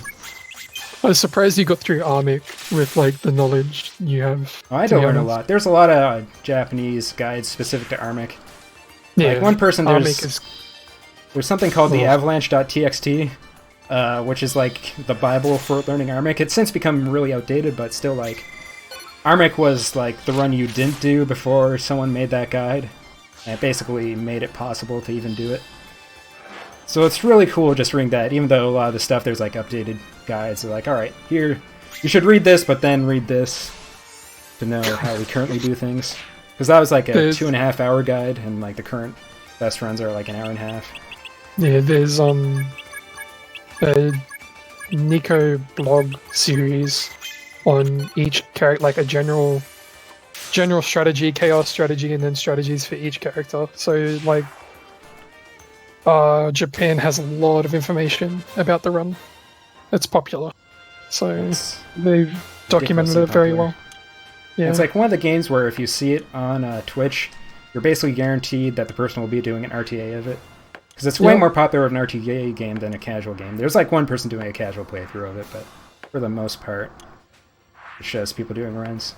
Japanese people doing runs specifically.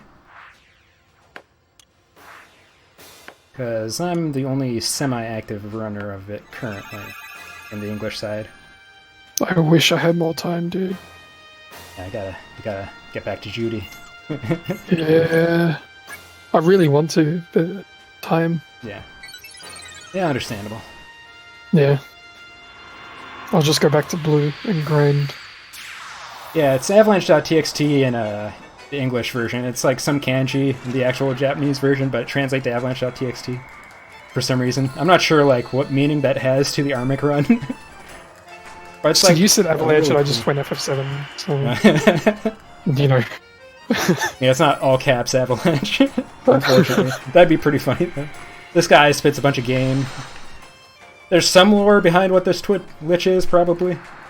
Almost called him Twitch. There's some lore behind Twitch. I thought I'd seen the Well, yeah, some. Iskandar or seen him before. There's a potential theory that he's what became of Leith Torles, but I don't think that's a popular theory. Because he has like a similar theories role to about this game. By theory, I mean I kind of thought of it, and someone was like, "Yeah, I kind of thought about that too." Oh, self-created theory. Yeah, the best type of lore. The Chrono Compendium of Unlimited Time. Oh, Chrono Compendium. Someone like the timelines and dimensional travel guide. I refuse. You got it. Otherwise, people don't know what's going on in Chrono Trigger. Oh crap! Oh man, the amount of times you've just linked that randomly. Avalanche of text. Maybe it's like, yeah, this is a lot of text.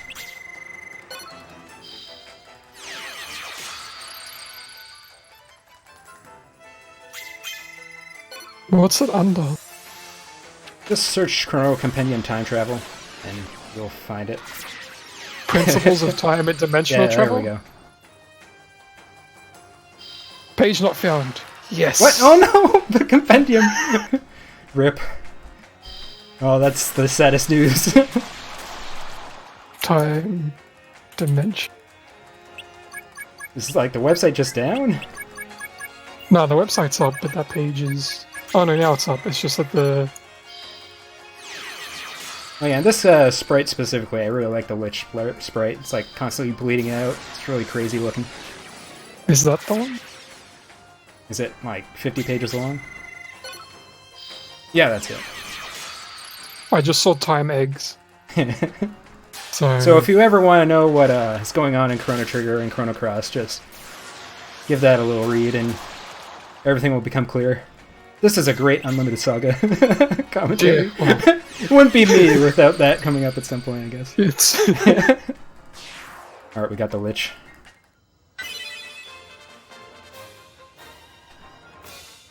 Yeah, Brett the always put in animations in this the game. front row specifically to take the damage. Yeah. High LP. HP again doesn't matter too much. But high LP is good. Oh, you can increase HP by just having characters participate in Battle War, because your HP increases after every adventure.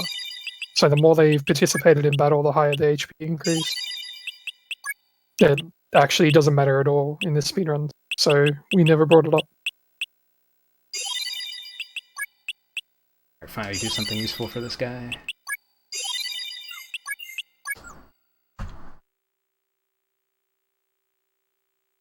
So still doing good on time.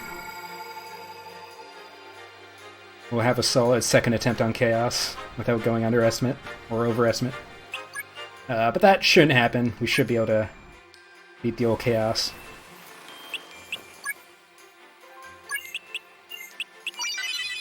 Yeah, I think I found out about the HP thing because Catclaw's notes mentioned it, and I went, oh, that's actually a good point. Because you can increase in Judy, you can increase a few characters' HP a bit more and have them survive a bit through Chaos first phase. So I'm gonna look for a Moloch again.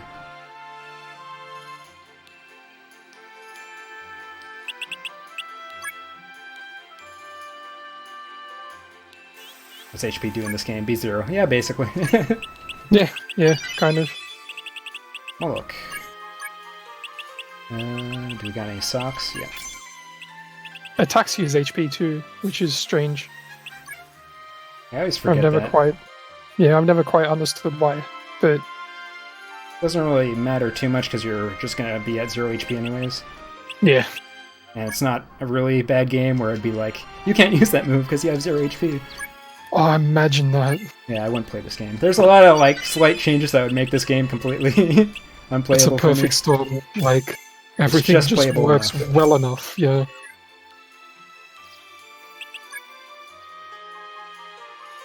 So we're gonna go for the black axe again and forge our second axe here. Because we want 2 axe users for the fight at the end of this next scenario, or adventure.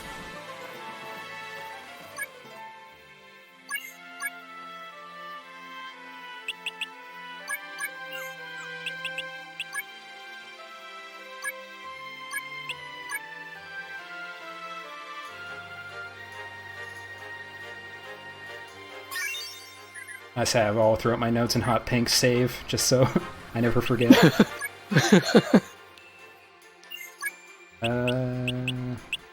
So where's my iron knife?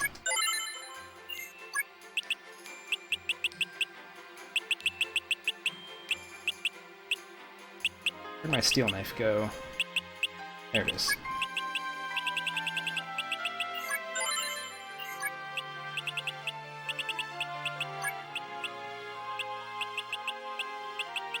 More smithing. Okay, so that's a perfect steel knife there. So I'm going to turn into a steel axe by combining it with lead. That'll get me an axe guaranteed to have... Got a lot of random metal here. Guaranteed to have time lapse. And then I can make a dagger by combining Moloch with a bestial stone. So, do I have any lazuli? Okay, that works. Then I can combine that with the perfect steel axe to make a black axe. That still has time lapse. Now I'm gonna save here, and then repair my other axe, because I don't want to have my other axe lose time lapse and me have to try to get a black axe again. That'd just be annoying. Because the durability on it is probably okay, but might not last, so we want a little bit more points on it. Don't trust it. Never trust durability. Always have too much. Yeah, it only has 30 any. Yeah, that's way too little. Oh yeah, no way. We could have one person do most of the work, so it would actually be probably okay. But we also have some additional wood we can try to get some perfect steel. So no perfect steel, so we'll have one axe without it. Just fine. Oh, last scale, jeez. Where the hell did I get that? That's like a 10,000k item. Which means I should sell it, actually. Yeah. Go try and get so, Damascus sand. again. I'll make one more bow, I think that should be fine. And I think I have all the deflect weapons I need. And we'll do an equipment check, basically, here. Save. I do want to save before this adventure, because there's a slight chance some of the fights will go really wrong and end up with Ruby dead. But that shouldn't happen. It'd be annoying to happen, because this adventure is the second longest. Next to that underground dungeon we were in before. The Underground City Pharaohs. What makes this dungeon interesting is that you have to complete 5 lines. Which means you go into this little room and you gotta go to every room inside the little area. And that counts as completing the line. And at the end of each line is a fight, where we want to use Shadow Arrow to insta-kill the 2 enemies that show up. We're gonna give the Black Axe Iskandar, that's probably right. We're gonna equip some deflect weapons here just to see how much we have left. Or how much more we need.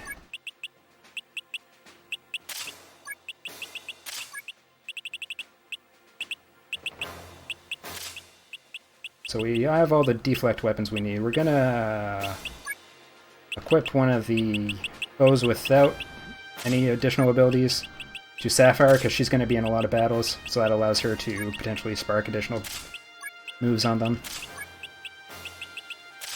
Deflect. For now. Deflect has a 33% chance of negating enemy damage from an attack. Southeast. Oh, quote unquote 33, I should say. It's not really 33, but 29. So the durability on Ruby's bow is also important. And it's fine for now. Actually, I should check Roy's. He's the backup. 16, so I'm going to repair that bow. 16 is fine, but let's be super sure. Okay. yeah, basically like deflect, parry, increases your survivability. It's one of the few ways in this game you can actually increase your survivability, since you can't increase LP in any way. Spark is just learning a new art. That's what the game refers to as learning a new art, basically learning a new attack. And this is the final wonder before the final wonder. That's a dumb way of saying it. This is the final wonder that you can pick yourself before the final dungeon. It's the last one we pick because it's the most difficult, where you need the most setup for. And it's also the one where you basically have your complete party. We have all 7 members we'll have for the final game, so we can do all the equipment now, and it'll be fine, because there's no additional members we're going to be having. We have a coalesce scale, so we can sell that for some additional money, because we're running low, so if we find anything good, we can buy that. But our setup's pretty much fine. Everyone's got armor, everyone has deflect weapon, everyone has a bow. One thing missing is that Sapphire's bow doesn't have multi-shot, but throughout this dungeon we're hoping to get multi-shot on it by randomly sparking it during a fight. She's going to be in all the fights because she's the knife user, so she's going to be front row each time.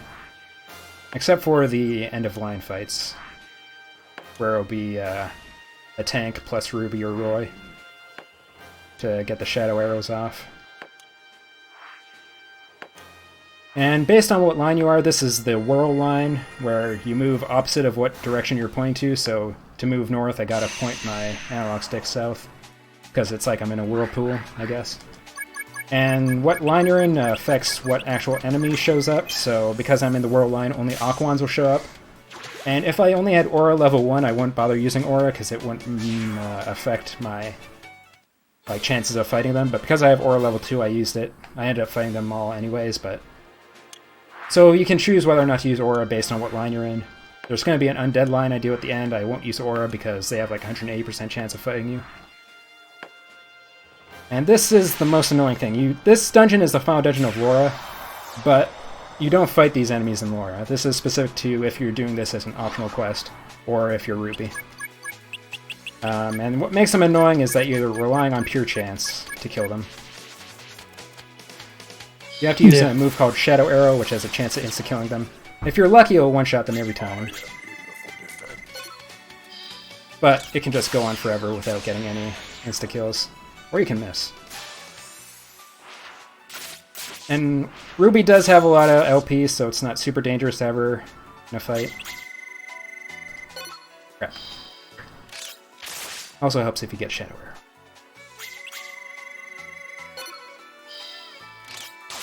But eventually she will take enough LP damage where it gets dangerous. That's where Roy comes in. He's the backup Shadow Arrow user.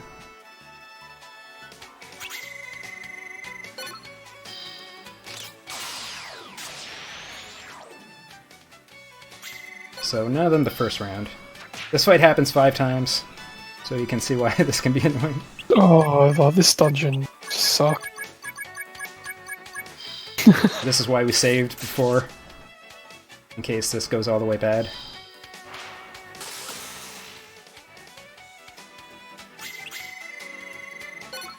I like the animation of the boulder just punching.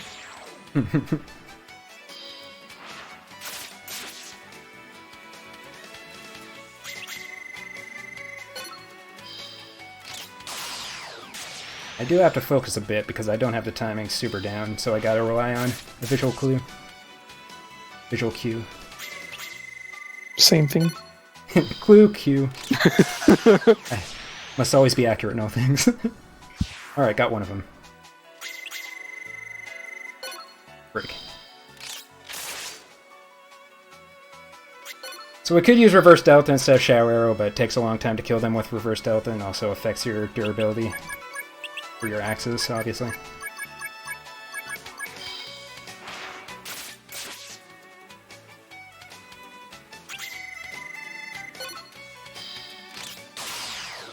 I do not play Wild Arms 3 now. I focus on Wild Arms 1 with a little bit of Wild Arms 5. I am the god of Wild Arms 1 running, though. So that's one of the fights down. There's 4 more to go. That's fun. That went not great. Usually you kind of hope for insta-kills the entire time, like first try. That's why you keep Ruby's spirit so low. So hopefully from here on out, it'll go better.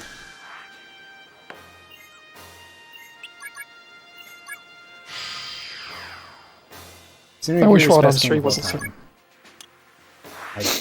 I haven't played it, so I can't agree or disagree. Oh, I didn't know you hadn't played it. You should. It's really long. Maybe I'll do that at one point. Yeah, just set aside 80 hours, no way. Yeah, just... Whenever the speed run's like 17 hours long, you know it's gonna take a while to finish. And most of that is text.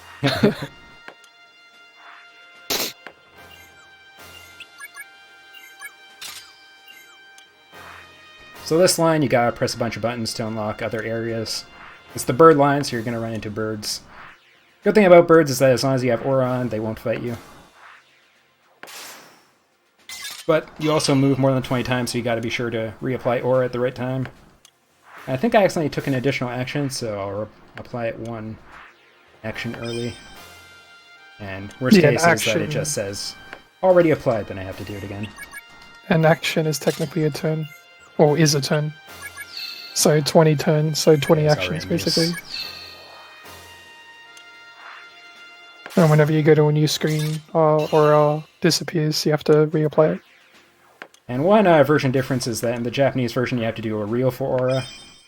It's an easy reel, so as long as you don't get drift, you should get it applied, but sometimes you'll get the 50% drift and get owned. And just the fact that you have to do the reel takes some time, so... That's one way that the English version's a bit faster and less painful to run. There's one much bigger reason why the English version is much better, but we'll talk about when Chaos arrives. Phase 2 is much worse than the Japanese version. Yeah. Because you gotta pay attention to turn order. Oh, or turn number. So another one of these fights. Everyone loves them. Hopefully it'll go better this time.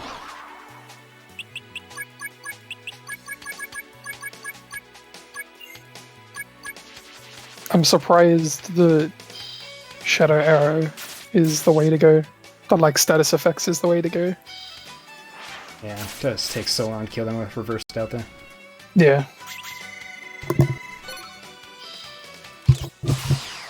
And ideally, it takes 2 attacks. Hey, we got him. Nice. So this is how the fight's supposed to go, in my mind, where everything works out the way I want it to. Hey, 2 for 2. Can't always get what you want. Just like that song by the Beatles.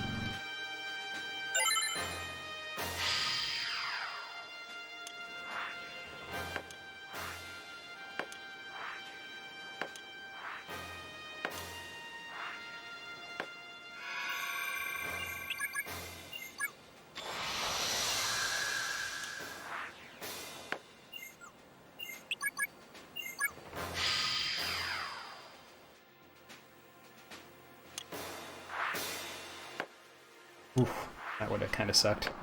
I ran into a rank 4 beast, I believe.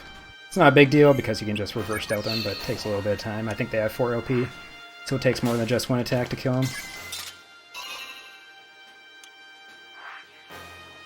So this is a sword line, and the sword line has wildlings appear in it, because I guess the wildlings always carry weapons. That's how it makes sense.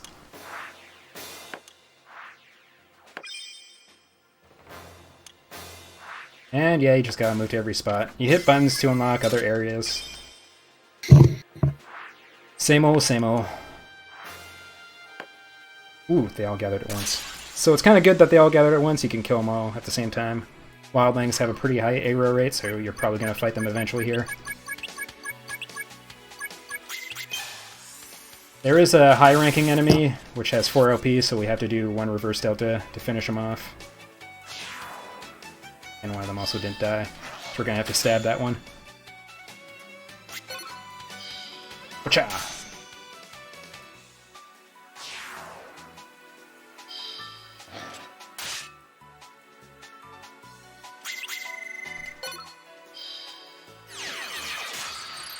This game's your favorite JRPG, nice.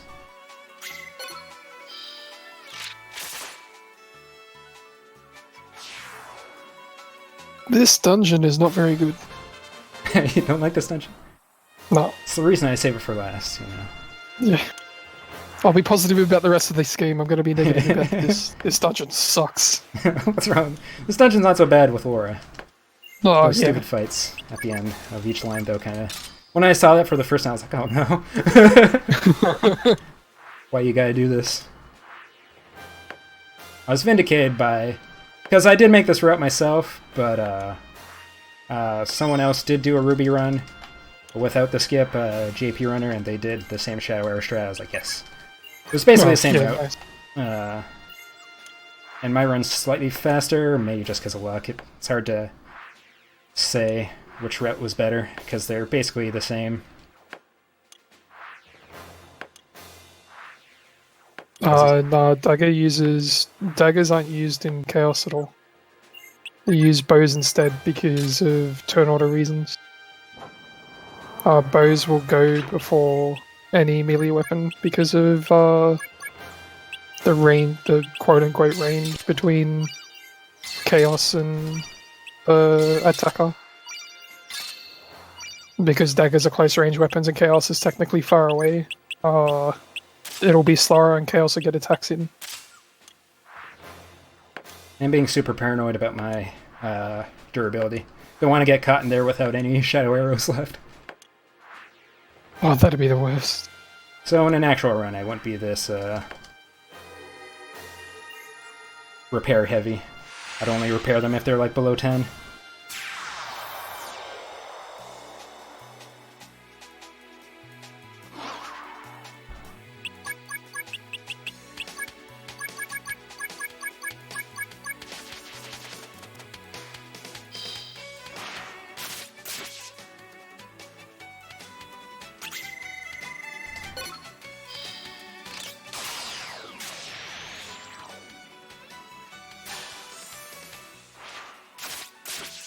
So miss isn't good, obviously, but that's fine.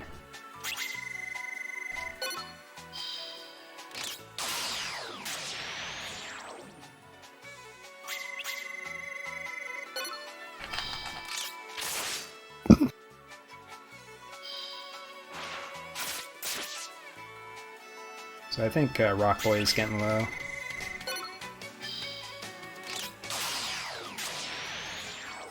Friggin' another miss.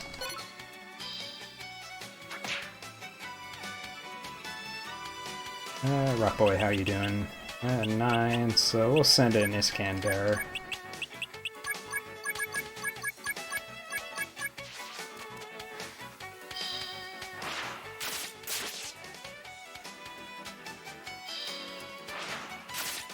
People first in the attack order. Like, the earlier you are in the attack order, the more likely you are to get hit. Essentially. So characters with high LP are always placed first. Almost always placed first. Just to tank hit. Kind of important in encounters like this, but very important in Chaos.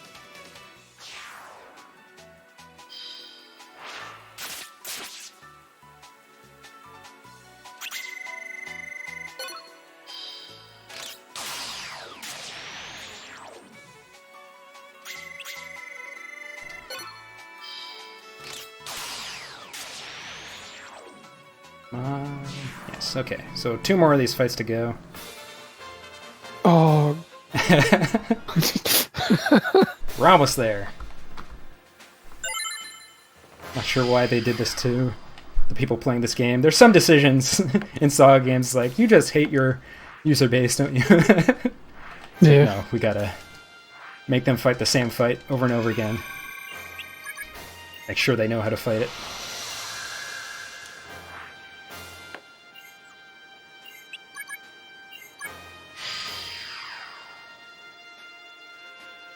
So the next line's the butterfly line. It's a bunch of small rooms that all add together to form a butterfly. And because it's the butterfly line, the enemies you run to are insects, which can be avoided with aura. It's pretty unlikely, but it is possible. We kind of hope for the best here.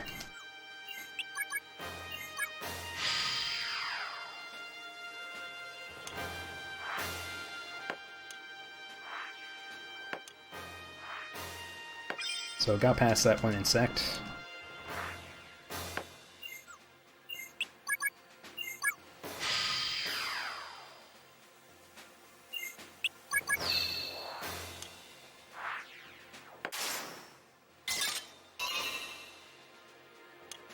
Ooh. This is actually bad because I have to retrace my steps here, which means I have to go through that fight again. Okay. So yeah, that room's the one you're most likely to get an encounter in because you gotta or backtrack, which means the enemies can catch up to you. So if you avoid them once, they can still get you.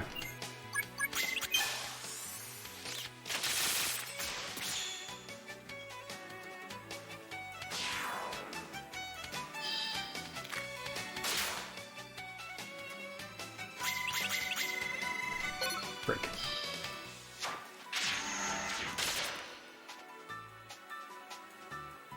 So kill? No. Don't know how much LP these weird sword bows have. Oh, I don't have axe on. You.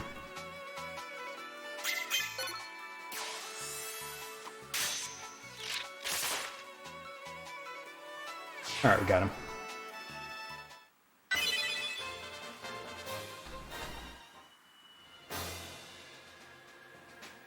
So we'll repair the bow again.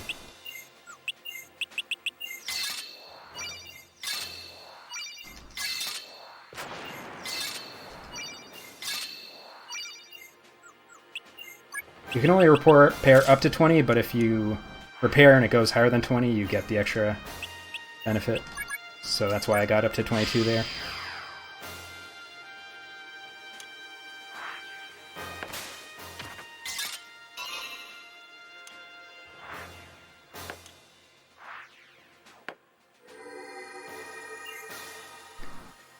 So Ruby's getting a little low on LP, so I'm gonna throw in Roy as well to be an additional tank slash shadow arrow user.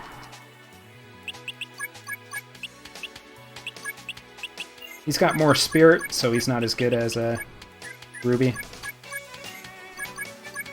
but it still works.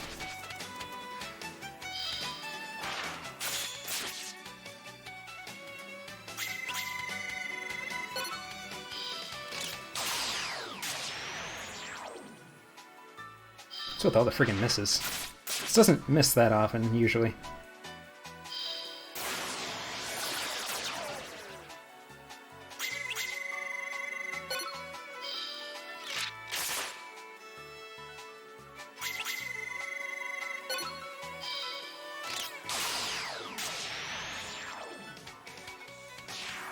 Alright. Alright, we got like one off that round, but it worked. So that's all that matters. I should probably use reverse delta with the axe instead of just time-lapse there, but it doesn't really matter.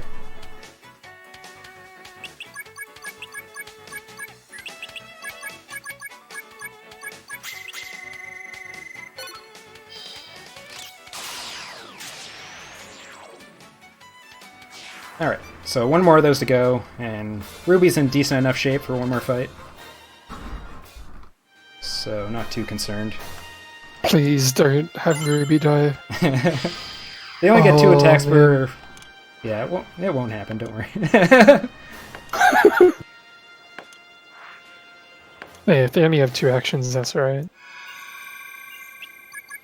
It's not like they're dealing 3 LP per attack. And we got block and 2 people in front of her. It'll be fine. So this is the final line. It's the Undead Line. No point using Aura. The one strategy you can do is try to group up the undeads to kill them all in one fight. So I'll be trying to do that. It's not much of a strat, you just kind of waste a bunch of turns in front of this wall that they can't pass through so that they all group up right before that wall. So then you can move into that area and just fight them all at once.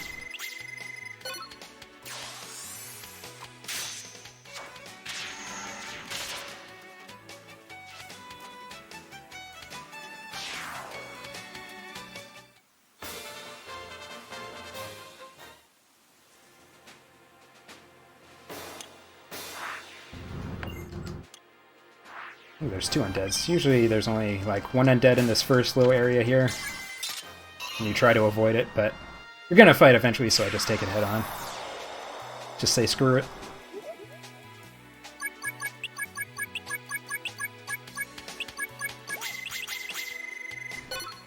And Sapphire has enough skill and is light enough that she'll usually let someone else move before she'll actually attack, so it's just faster to use Reverse Delta immediately instead.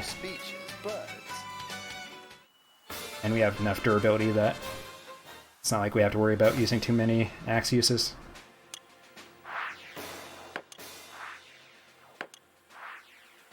So there's a secret room here, of course, naturally. One thing where casually playing this game, that would be hella annoying. So I'm gonna waste 20 turns here, just to let them all group up.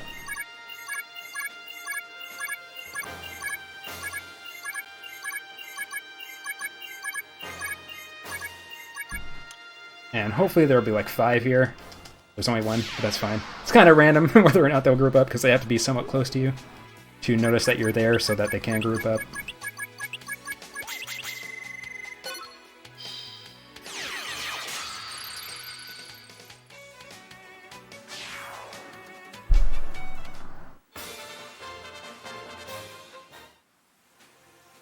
And yeah, after this there will be the boss of the Wonder, and then we'll be on to the final dungeon.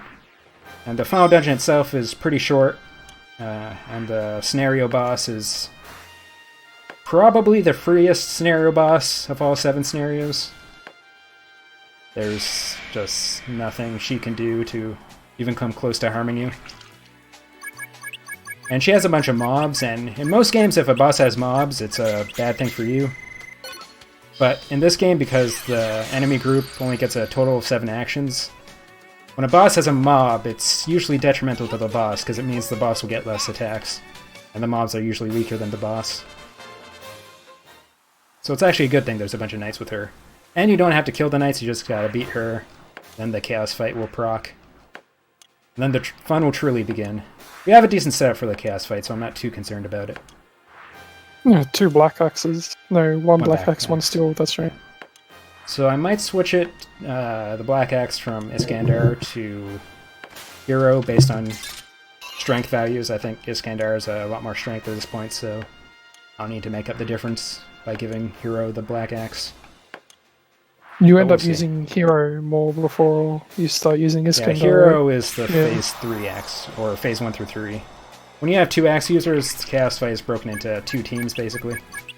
There's the Team A fight, which is for Phase 3, or Phase 1 through 3, and then there's the Phase 4 team, which is less people, but the highest LP people. So that's Iskandar, Roy, and Boulderman. Anzan.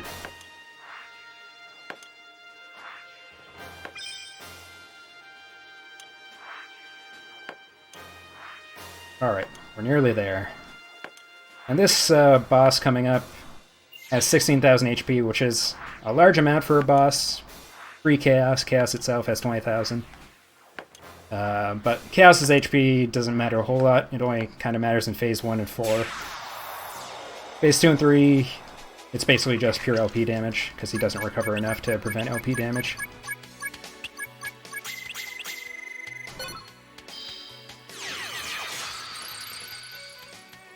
But this fight, because he has so much HP that it takes a while to do LP damage, and he's got a lot of actions per turn, I believe it's 7, and they all have a lot of potential to do LP damage.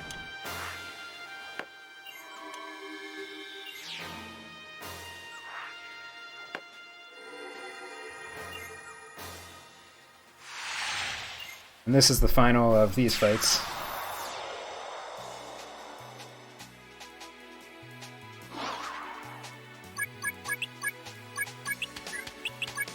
So hopefully we don't die here. That'd be funny. And tragic. I just did the reverse delta timing on the double shot.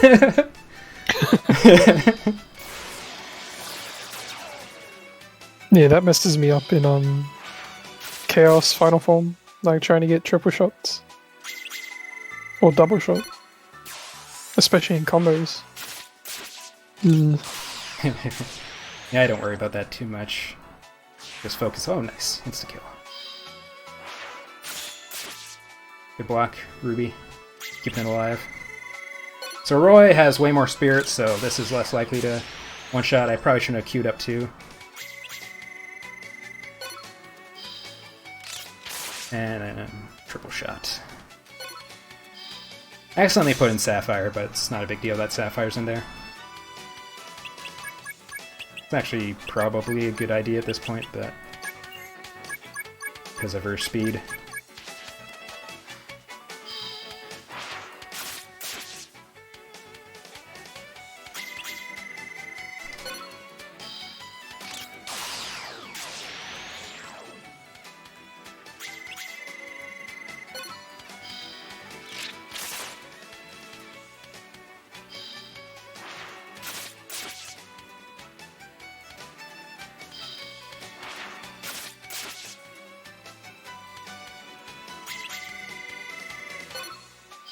Alright, this is it, Ruby. Got this. Yes, okay. We made it.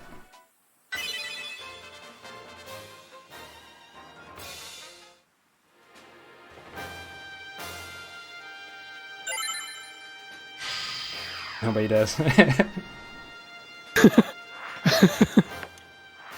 Important things is HP damage doesn't matter that much. It's all about the LP damage, the numbers that come up in red. And when I get the red X on the panel, it's a good thing. When I don't, it's a bad thing.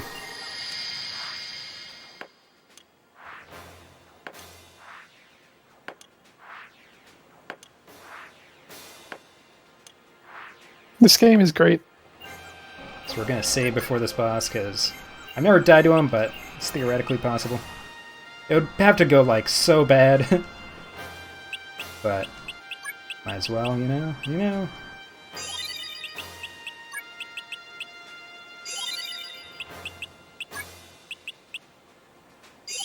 He has 38 strength. Okay, actually, Iskander has less strength at the moment. So yeah, we'll keep him with the Black Axe.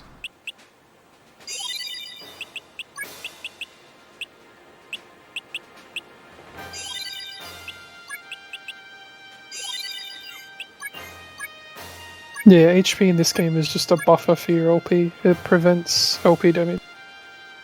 Game is difficult. A lot of that difficulty comes from trying to understand all the systems. The only super difficult, like, once you understand the systems part is the fight against Chaos.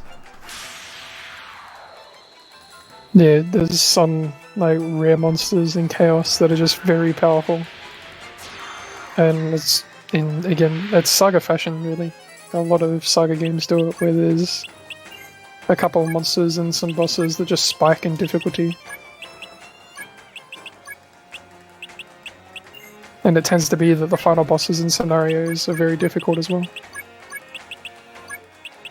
I'll use Iskander first because he has more strength because of the Black Axe. Yeah, HP isn't reliable, but it definitely decreases the chance of taking LP damage. It's more important how much damage the person does than your actual HP. Yeah. Like, if it's above 499, it's really bad. Because that will greatly increase the chance of you taking LP damage.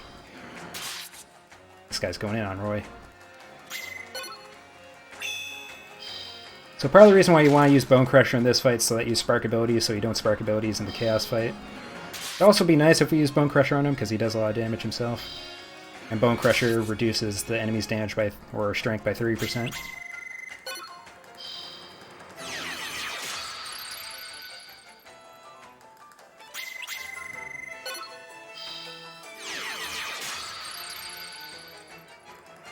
And again, you have high LP characters out in the front, like Bread Boy here, Roy. Roy's our bread boy.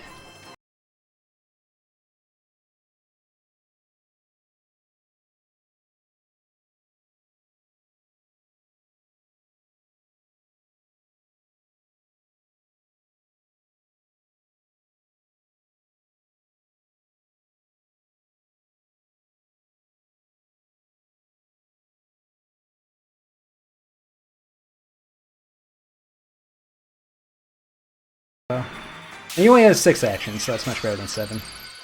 So, there's that. And he has 1,000, 10,000, 6,000, 16,000, let's say that. 16,174 HP. Because of course he does.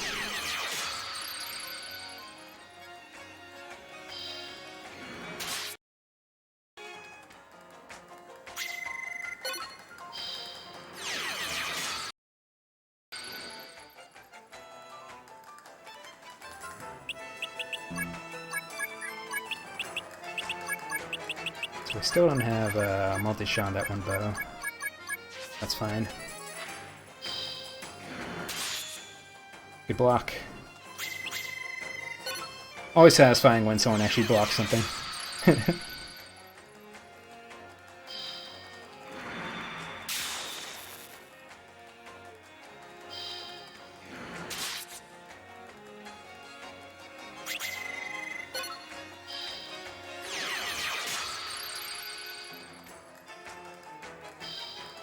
If a character has they still take HP damage, but they have a higher chance of taking LP damage.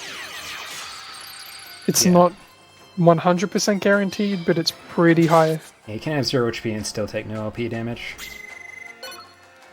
Because this game makes sense. Yeah. Alright, we're starting to do LP damage, so that's good. He only has 7 LP, so once you start doing LP damage, it's pretty much over. So Sapphire's got a headache, so we'll rescue her.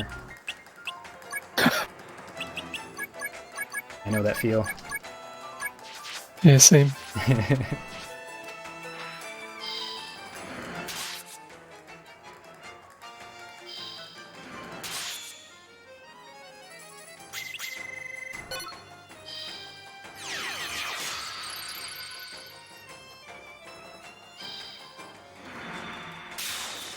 I also like this guy's sprite work.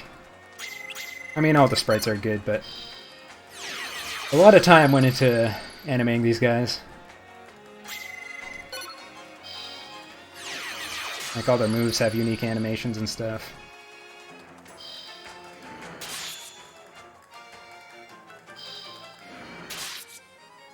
But he should only left, so should die next turn. And Rock Boy still has a decent amount of LP left. Yeah, so if we don't have a bow with multi-shot and Sapphire, we're going to switch Rock Boy's bow with hers, because Rock Boy doesn't really need multi-shot. He's just there as a tank in the Chaos fight. Imagining this game as a tutorial would probably ruin the game, to be honest. Like, he start this adventure and then go through a few hours of tutorial. Well, the thing is, they did explain it in the Japanese version by releasing a guide, which you had to buy. Yeah, well, Which kind of sucks, but it's a very lengthy guide. And if I could read Japanese, I'd probably say it also has a lot of information. the poor English people just got told play the video game. Yeah, you'll be fine, don't worry about it. Rock Boy is amazing, that's why. He can punch people, he can hold bows, he can He's the deflect best with a at sword. everything, and doesn't afraid of nothing. Yeah.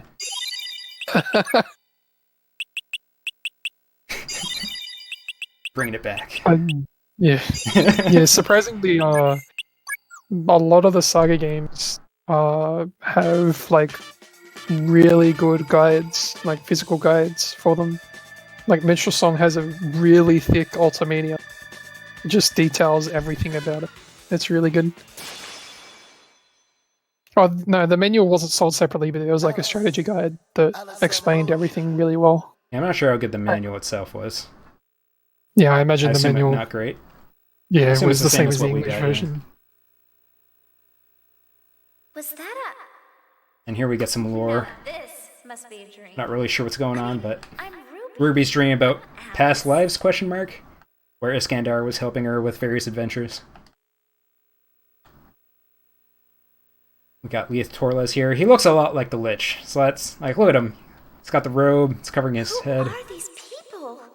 He's got, like, the stance This of the has Lich. got to be a dream. I thought he was still alive because the first companion you get in Armic is his disciple. I thought No, that's someone else's disciple. yeah, that's the bad guy, right? Yeah, it's the bad guy. Corrupted Is that by the magic tablet. me? Let's Google Unlimited SaGa lore and figure everything out. And this is Ruby's daughter. Who Daughter? I assume she has with Hero. Yeah, she sees the future. Oh, So, mostly implied that Hero and Ruby end up together. Ruby's awake! And I think her child's named Emerald. Or something. of course. So, you know, all the weapons are represented.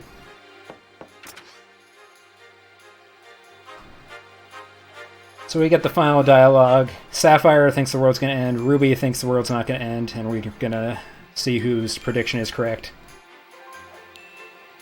It's going to be Ruby, because we're going to win.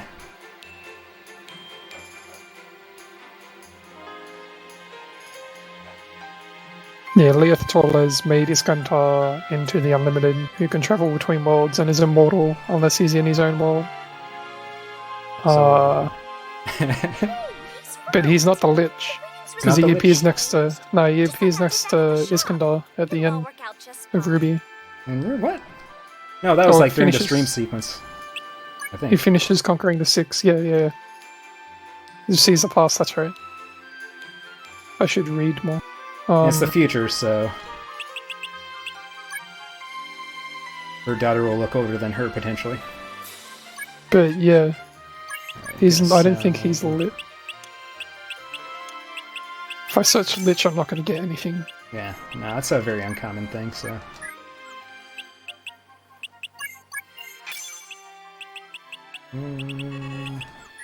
we'll see if we can get Moloch, and then if we do, we'll try for another Black Axe.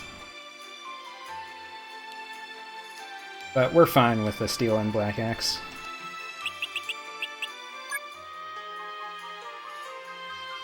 Yeah, the Unlimited SaGa game system FAQ is very good. It's not complete, but what information is there is very, very useful.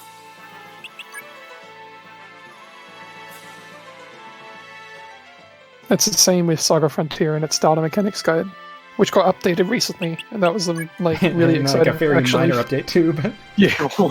it's like, oh, this is just stuff for hacking, which is good for some people, but But it not means he's back, specifically us. Yeah, he's back. which means there can be another 50-page thread that I can read through. I don't know if he has time for that anymore. But Yeah, no. I don't have the time for that anymore. okay, everyone's good. How's durability on everything? It's fine, that's fine. Alright. We'll save it up and then we'll head to the final adventure.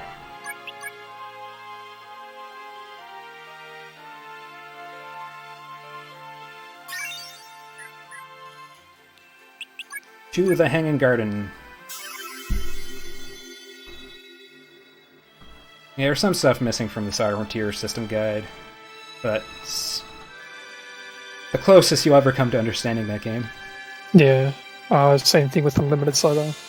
There's, when the Unlimited SaGa Shrine website was still up, that combined with the game system FAQ, was pretty complete. Yeah, But there's only a unfortunately, couple that things. website has gone down. So Like, market rank is a pretty undocumented thing, even on the Japanese website side. It's just like, And, yeah, it's like, good if market rank goes up. This game's equivalent of battle rank is also Yeah, it's weird. kinda only vaguely understood. But it doesn't mean, really affect the actual runs, so it's not too important. That's better than SaGa Frontiers. Yeah, heavily Feast Divisor is the thing, but no one understands why. Stuff like that. Maybe? Oh, or no, it's supposed to be there, yeah. Yeah, it's intended, but why it breaks and stuff like that isn't known. It just sometimes happens. It's the best reason for things happening. Yeah, especially in that game.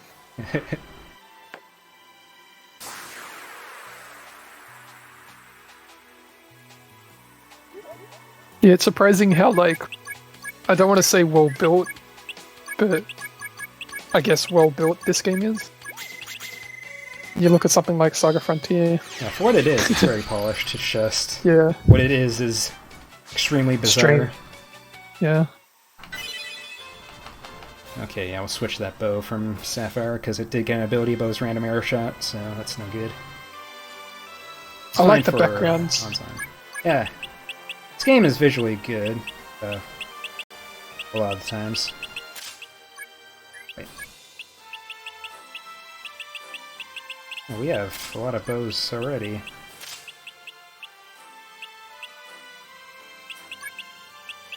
Huh, okay, so we don't need that bow. We had an extra bow, it's all good. Everything worked out better than expected. And this dungeon's pretty short. There's a weather mechanic when you do this dungeon as a side quest.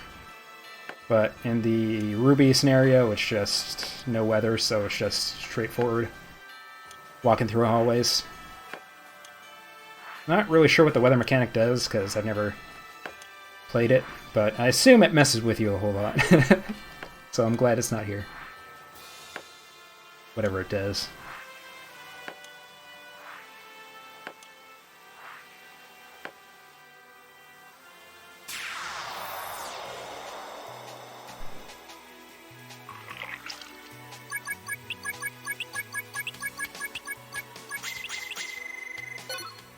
So we are approaching the Chaos fight, so it might be good to cover some basic things. There's plenty of time to talk about it throughout the fight, but important thing is to know that it has 4 phases. The 2 important phases are the first and fourth. The first one, it has full health, so it takes a while to get through, and the fourth, it regains all of its health, and has 7 actions, and all the actions are super deadly. So if you're gonna die, it's gonna be to the 4th form. Other than that, you get through the second and third phases pretty quickly. The faster the better, obviously. Yeah. Third phase, Chaos's damage output increases pretty severely, and second phase, if you get the magic phase, it can be pretty bad. Yeah, it's not the wrong way. That's not the worst thing, but it's It's worse in the JP version, because it gets 10 more Yeah. LP. the JP version. The JP version of the Chaos fight in the run is a lot more strict, in that if you don't go to the second phase on a specific turn, the fight becomes much longer and much more difficult.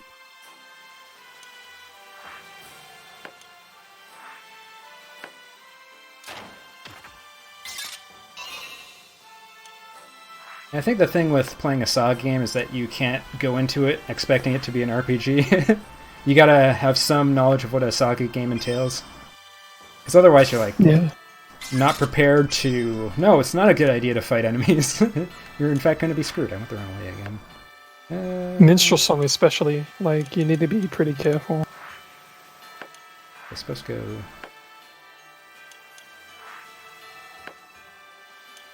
What's that? Oh, I got lost somehow. Nice. Oh wait, southeast Nice. there. Okay, there we go. Okay, we're back on track. Yeah, Chaos Fight, 4 forms. First form has 22 LP, second form has 16, and that's the form where if you go into it on the wrong turn, it'll have 10 more LP in the Japanese version. So 26 LP on the second form of a 4-form fight is messed up beyond belief. That'd be messed Thankfully, in up. the English version, they got rid of that mechanic. Yeah. So it's only 16 LP. Third form has 11 LP, so it's the lowest of the lot. But again, highest damage form before the final form. So you need to get through it pretty quick. And then the fourth form has 20 LP. And as Chaos said, it regains all its HP, which means that despite the second form and third form being pretty easy to get through because you can start dealing LP damage right away, in the fourth form you have to start from the beginning all over again and reduce his HP.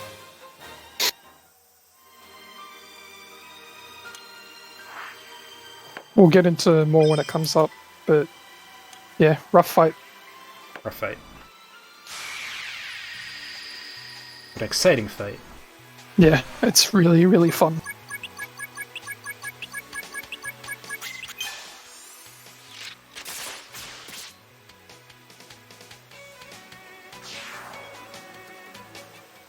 Atari in Europe. That's weird. IGN's pretty generous. 6.6. Yeah. Playable. Like, how did they even play the game? It's like there's no information available.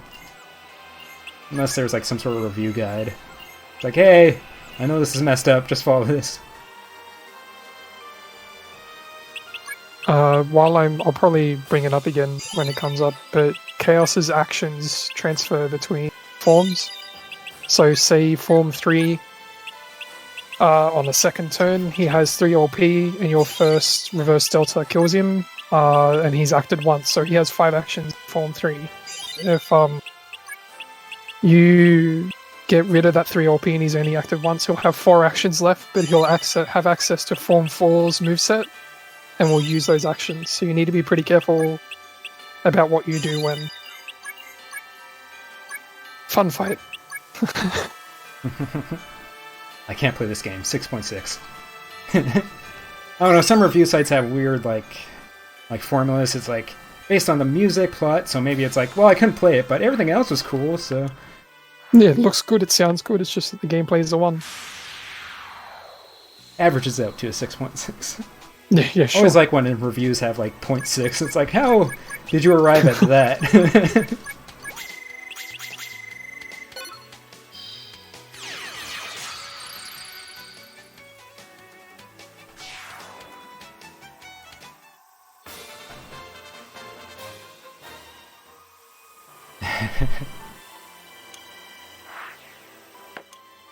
So, final room coming up.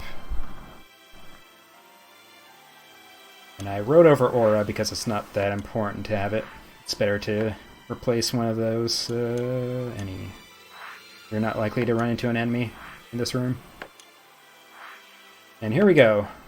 Scenario fight. So this is Jean Moore. She's been corrupted by the Tetra forces. And will soon become Chaos. But before that, we gotta beat her down a little bit.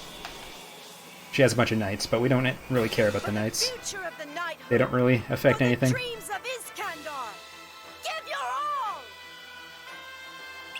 She's got a good voice actress, though.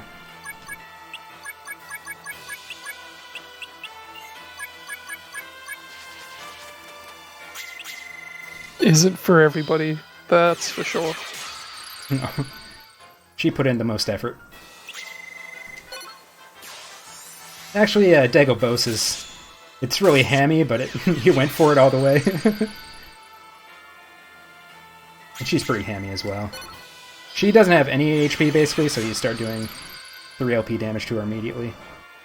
And she has 22 LP. Your notes say 750 HP, Yeah, and I find that super low. hard to believe. And she's free. And her scenario-specific ability that Chaos inherits is also the worst ability. It's a low LP damage attack that doesn't have any status effects associated with it.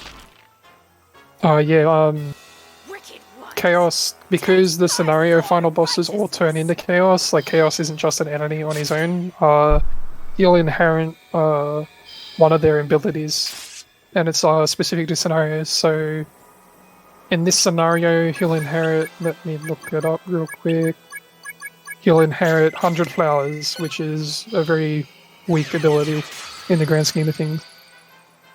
The other abilities they can get is an attack all, a move that will knock out your character, one that will just do guaranteed 3 LP damage, basically.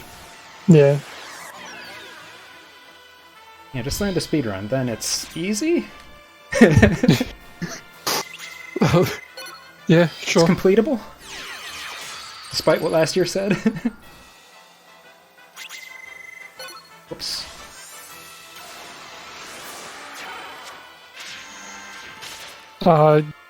Another thing that's like complicated and not necessarily needed to be explained during the fight is that Chaos has access to a lot of moves per form, and what moves he uses is like not random, but kind of random.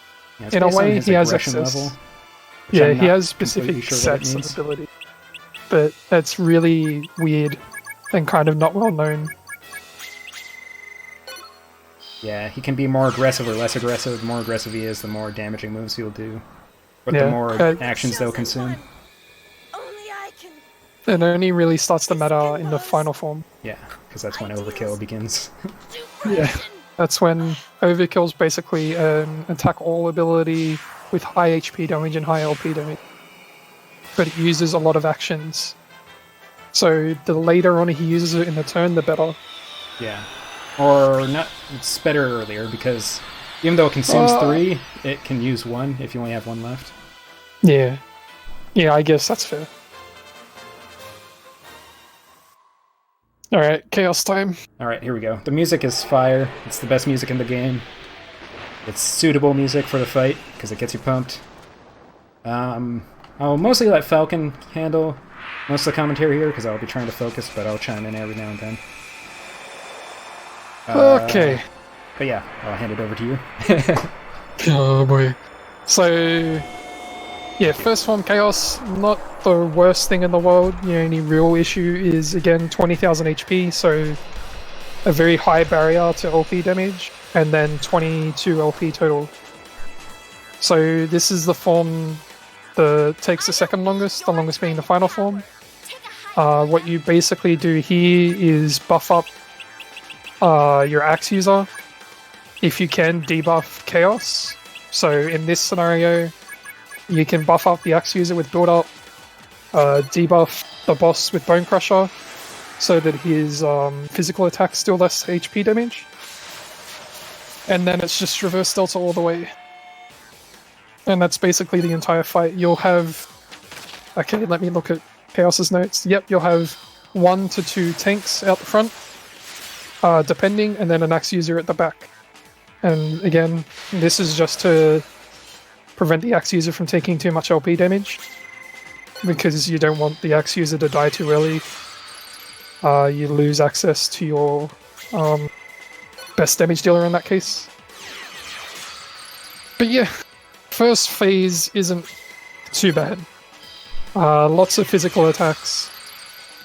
There's a mechanic that's not very well understood where his wing can open and close. And this essentially, when his wings are closed, he has a lot more defense and uses physical attacks only. And when his wings are open, less defense but more magical attacks. Ideally, and this is super ideally, you want to kill him in 6 turns. But if you miss your reverse delta or get hit by Breath of Chaos or something like that, like things can happen that make it so that you can't do it in 6 turns. So it's all dependent on combos and everything. This fight is where combos start coming into their own in the speedrun. As mentioned earlier in the run, each attack has a LP damage limit of 3. So if you aren't comboing at all, you can only ever deal 3 LP damage total. But if you combo, you can deal 6 LP for 2 attacks in a combo, 9 LP for 3, and so on. So you have everything set up so that bow users start off the attack line, and then you'll have 4 axe attacks. And you do that to hopefully, and hopefully is the key word, hopefully combo a bow attack into a reverse delta, which should, especially later on, deal 3 to 4 LP worth of damage. Combos, as in other SaGa games, also increase your damage, which is always good. A thing to note about LP damage in general is that obviously HP is a barrier to LP damage, and that comes into consideration, but there's also modifiers in general. So if 499 or more damage, HP damage is dealt, that's 1 LP damage.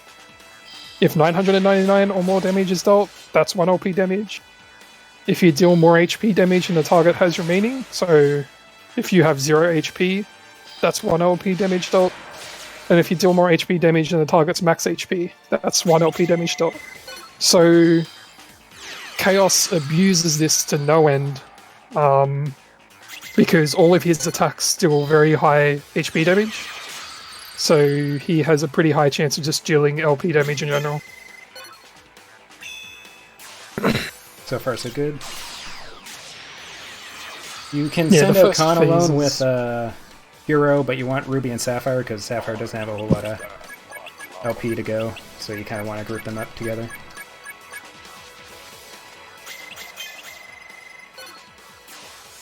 And Ruby's one of your high skill users, so you want her to be comboing with Hero a bunch. Ideally, she also has triple shot learned by this point, but it's not really expected. I mean, Shadow Arrow is still pretty good anyway. But triple shot combos into reverse delta. Yeah. With the level 2 panel. I'm not sure why I just did that. I did the wrong combo. I was not thinking at all. It's fine, it did OP damage. Yeah. So biggest concern now, as you can see, Chaos's wings are open, so HP damage will happen more often. Which means LP damage will happen more often, because I was talking about those modifiers before, but again, the HP acting as a buffer is still the primary way LP damage is dealt, so the lower HP you have, the more LP damage you do. It's not realistic in the least to expect a player to, especially in the speedrun, expect a player to chew through 20,000 HP, so around, I want to say 13 is when you start really dealing LP damage. But like you could definitely do it higher. Especially with combos. Yeah. Because the number of hits in the attack also comes into play, the LP damage calculation. So triple shot does 3 hits and reverse delta does 3 hits, so when they combo together, it's got a really high chance of doing LP damage, even if they have high HP. Alright, that's phase 1 done. Nice. 6th turn, so as scheduled. Yeah, so this is Red Mask, right? Yeah. Yeah, Red Mask phase 2 is physical. So you've seen attacks like Curse Blade and Sword Dance, and he has access to those. You also get some fire-based abilities, I think. Yep. Yeah, fire arrows. And Ophion weakness. And now phase 2 is when the scenario-specific attacks start popping up a lot more. So 100,000 in this case. Yeah, 100 is fine though. Yeah. Almost want to see it. It's basically maybe about the same as Swords Dance, maybe a bit worse, I'm not really sure. Oh, there it is. Yeah, the first 2 phases, he still has a lot of attacks that are strong, but the 3rd phase is when stuff gets really serious. Because Ravenblade comes in, and that's when you're looking at 500 HP damage an attack.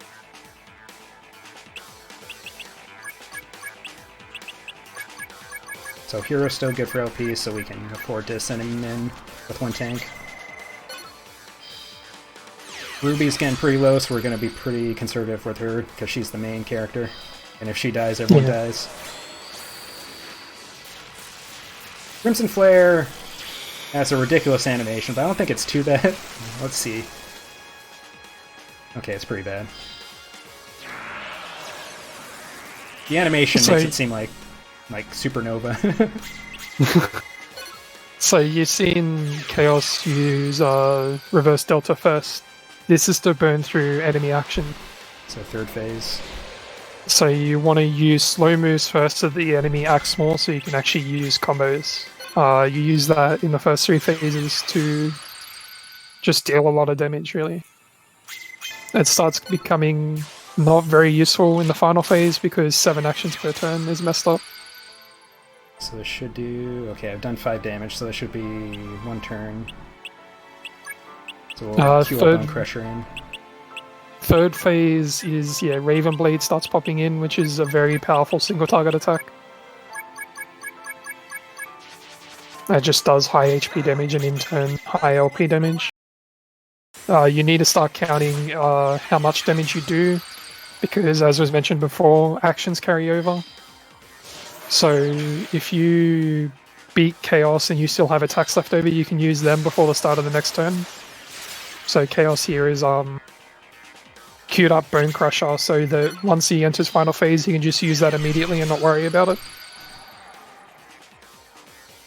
Alright, final phase. Nice. This is the best it could possibly be so far.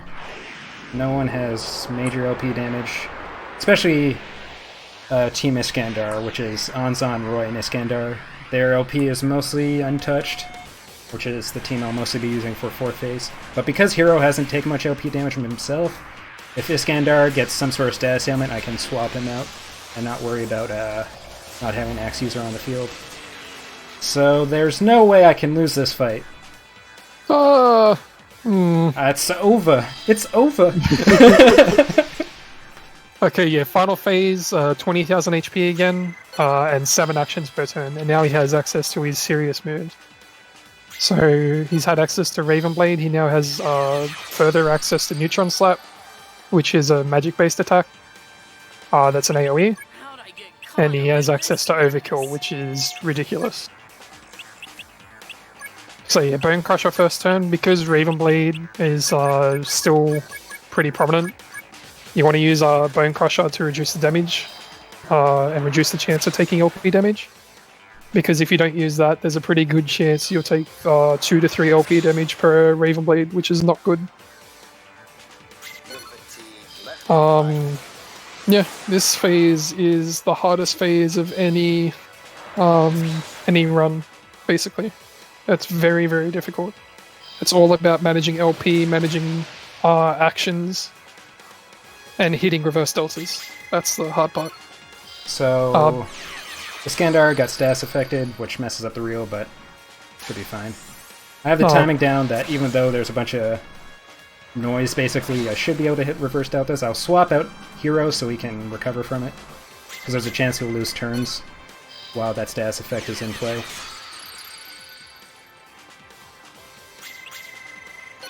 Oh, Raven Blade, Raven Blade. All the Raven Blades. Yeah.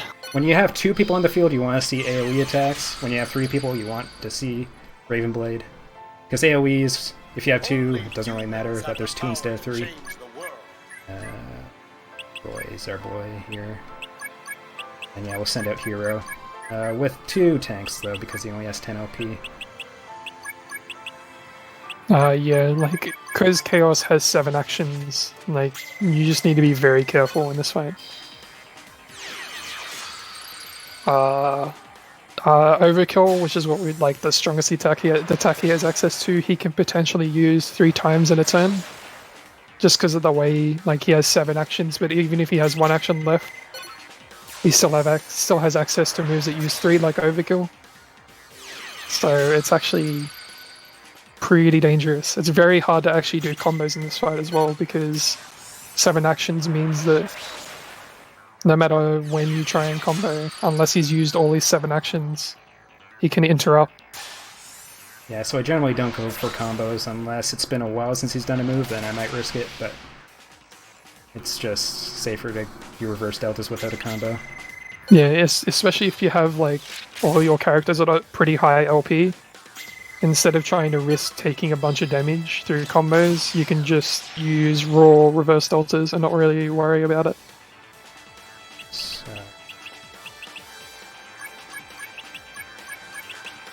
So Iskander is still status affected, but we're gonna go with it anyways and hope we don't lose turns because Hero's getting pretty low. I started doing LP damage though, so it'll be a miracle for Chaos to win. It's I happened. continue to tempt fate, but Yeah. I'm confident. Yeah, this is looking really good. Yeah, there's not much that can go wrong at this point.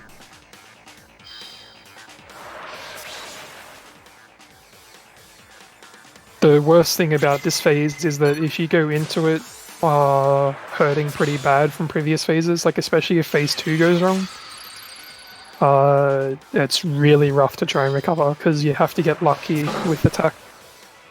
But in this case, all the characters have pretty good LP, so you can survive a bit longer and not have to worry. And now you've seen the characters are starting to take 3 LP damage, so all those modifiers I talked about, like 499 HP and so on, have started to kick in. Okay, how are we doing now? So Iskander is our highest LP user, so we're going to go 1 tank formation.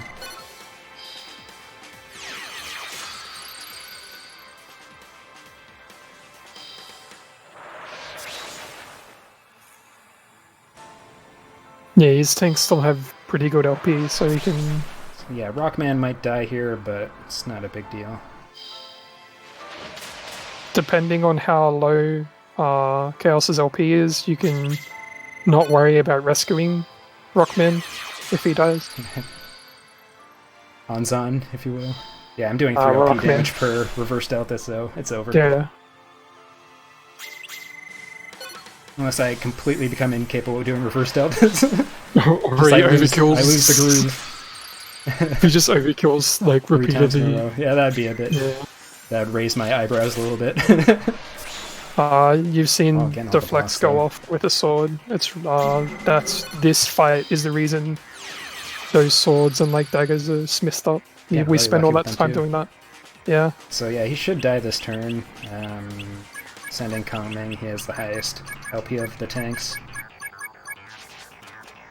And it's over, I assume. I didn't actually see him die. He's not dead yet. I'm just No. shot calling. Yeah, it's over. Wha-bam! Wha-bam! Nice, dude. We did it. Redemption. We have officially killed Chaos in the SaGa Marathon. Now we'll see how it goes tonight, but we've done it at least once. Last year was worst case scenario fights. This year was best case scenario. So That was far. a very good fight. And I should say that's the easy of the two, but it's good to get one under the belt. Yeah.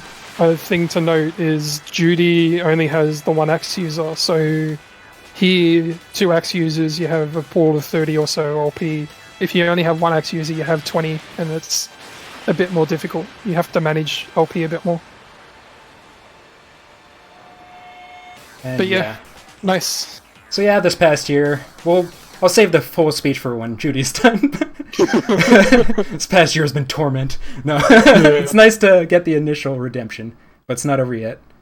But yeah, when I did my run last year, I just wasn't ready. Also, Laura's scenario is not the most marathon friendly.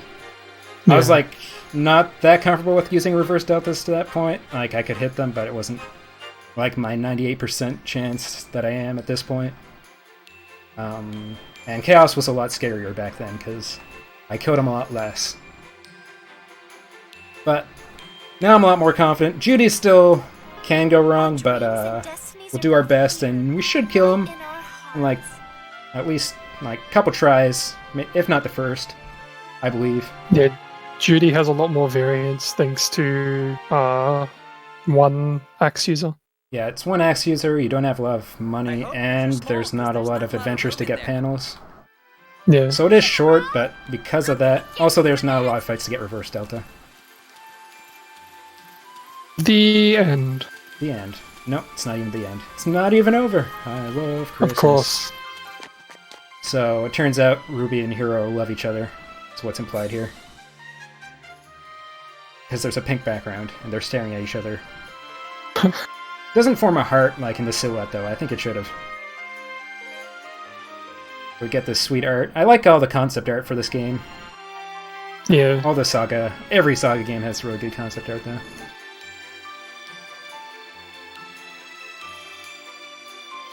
And timing ends when I save, in case we didn't already stop time. I'm not watching streams. So I'll call it. Not that will help because of stream delay, but... And time stops now. So on my end, I got a 3:09:14. 3:06:30 on the stream. Hope I did Bick proud. Yeah, always believed in me. Half of the reason this marathon was formed for the redemption. But yeah, that's it for me. We'll hand it over to the next run.